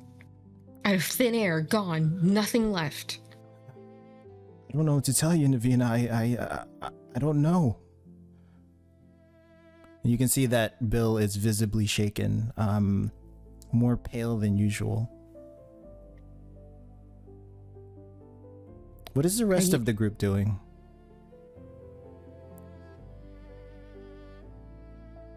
Beatrix, Null, and Tajir.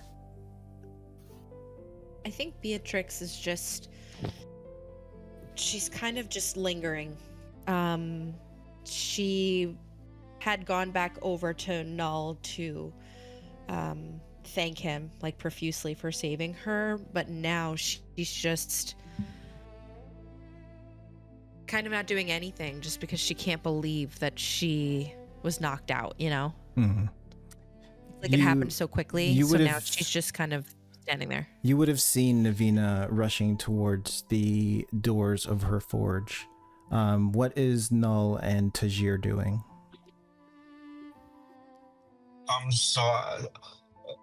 After speaking a little bit with Beatrix and telling her it's, no problem with me helping her, I see that the 3 people I was with are not fatally injured.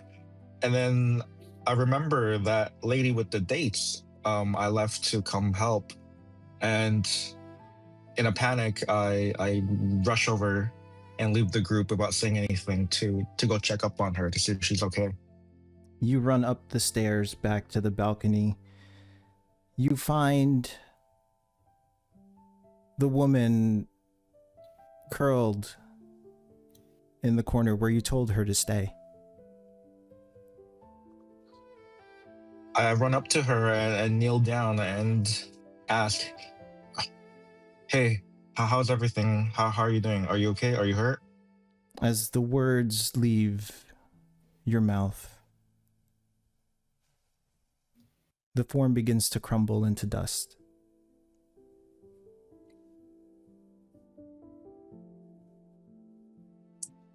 I reach out to a crumbling form, absolutely speechless as I fall to my knees as she crumbles away and bursts out into tears. The tray of sugar, dates, and citrus slices lie next to the pile of dust. What is Tajir doing in this moment? I'll probably go, since I know Navina the most, technically, I'll just go and like console her. Okay. So you walk up, Navina, you see, as you are trying to get information out of Bill, you see Tajir enter the forge.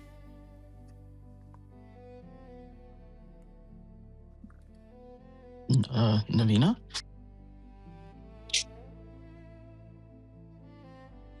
Lost a kid. The two kids from the other day? Just one. Did they know what happened to him? He just disappeared, apparently. So he's just missing.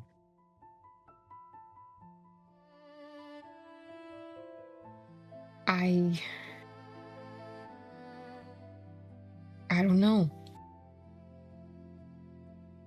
I'm sure we'll find him. We'll just have to scour the city and see if we can find him.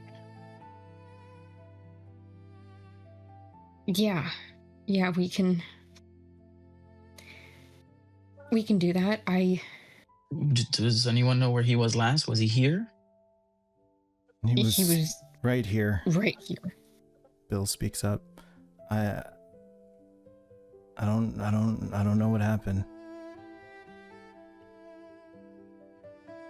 Could it be he ran away? Like, did you see, like...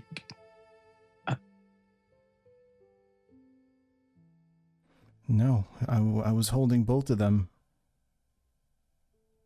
There's no way he could have run away, and where would he go? The construct was at the door. He vanished from my arms.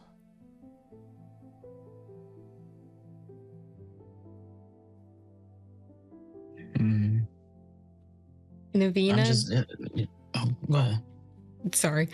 Navina, kind of in shock a little bit herself, is going to go over to Romana and just get down on the ground with her and just hug her. You can see that you hug her. She doesn't return the hug. She just has her hands over her ears and she is weeping. Her eyes are tight shut and she is just repeating Robbie's name. After taking in what just happened, a few moments go by, silence. Horgal returns to the forge, and he looks up at you, or he looks at both you and Rumana on the floor. Allery, Navina. Dad, Robbie's gone. He nods. You can see tears in his eyes as he goes over and gives you the tightest hug you've ever felt him give you. Where's Mom? I'm sorry, Navina. Where is she? And as you ask that question, I think that is where we will pick up next time.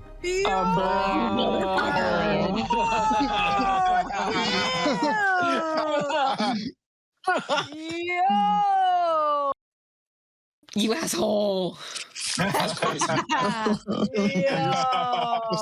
keep going. That's wild. That's why I didn't tell you that Helix had a fucking dog. You're like, the dog will live even if my granddaughter won't. My mom? And your little orphan boy. I mean, we knew the kids were dead. Damn. You called it. You called it. Shit. Oh no, And the they second were she was so talking about close to the door we're gonna not get a being family destroyed. someday. I was like, oh no, they did. Well, thank y'all for fucking the first session of Yo, that was Thank you. amazing. We still don't dude. know who Bill is. He's a terrorist. He's a terrorist. He's Bobby's Oh. target. He just doesn't know it yet. I Listen. thought Bill was a snake. Wait, what? Bill's a dude. No, Yo, my snake Frank, had that no was name. amazing. You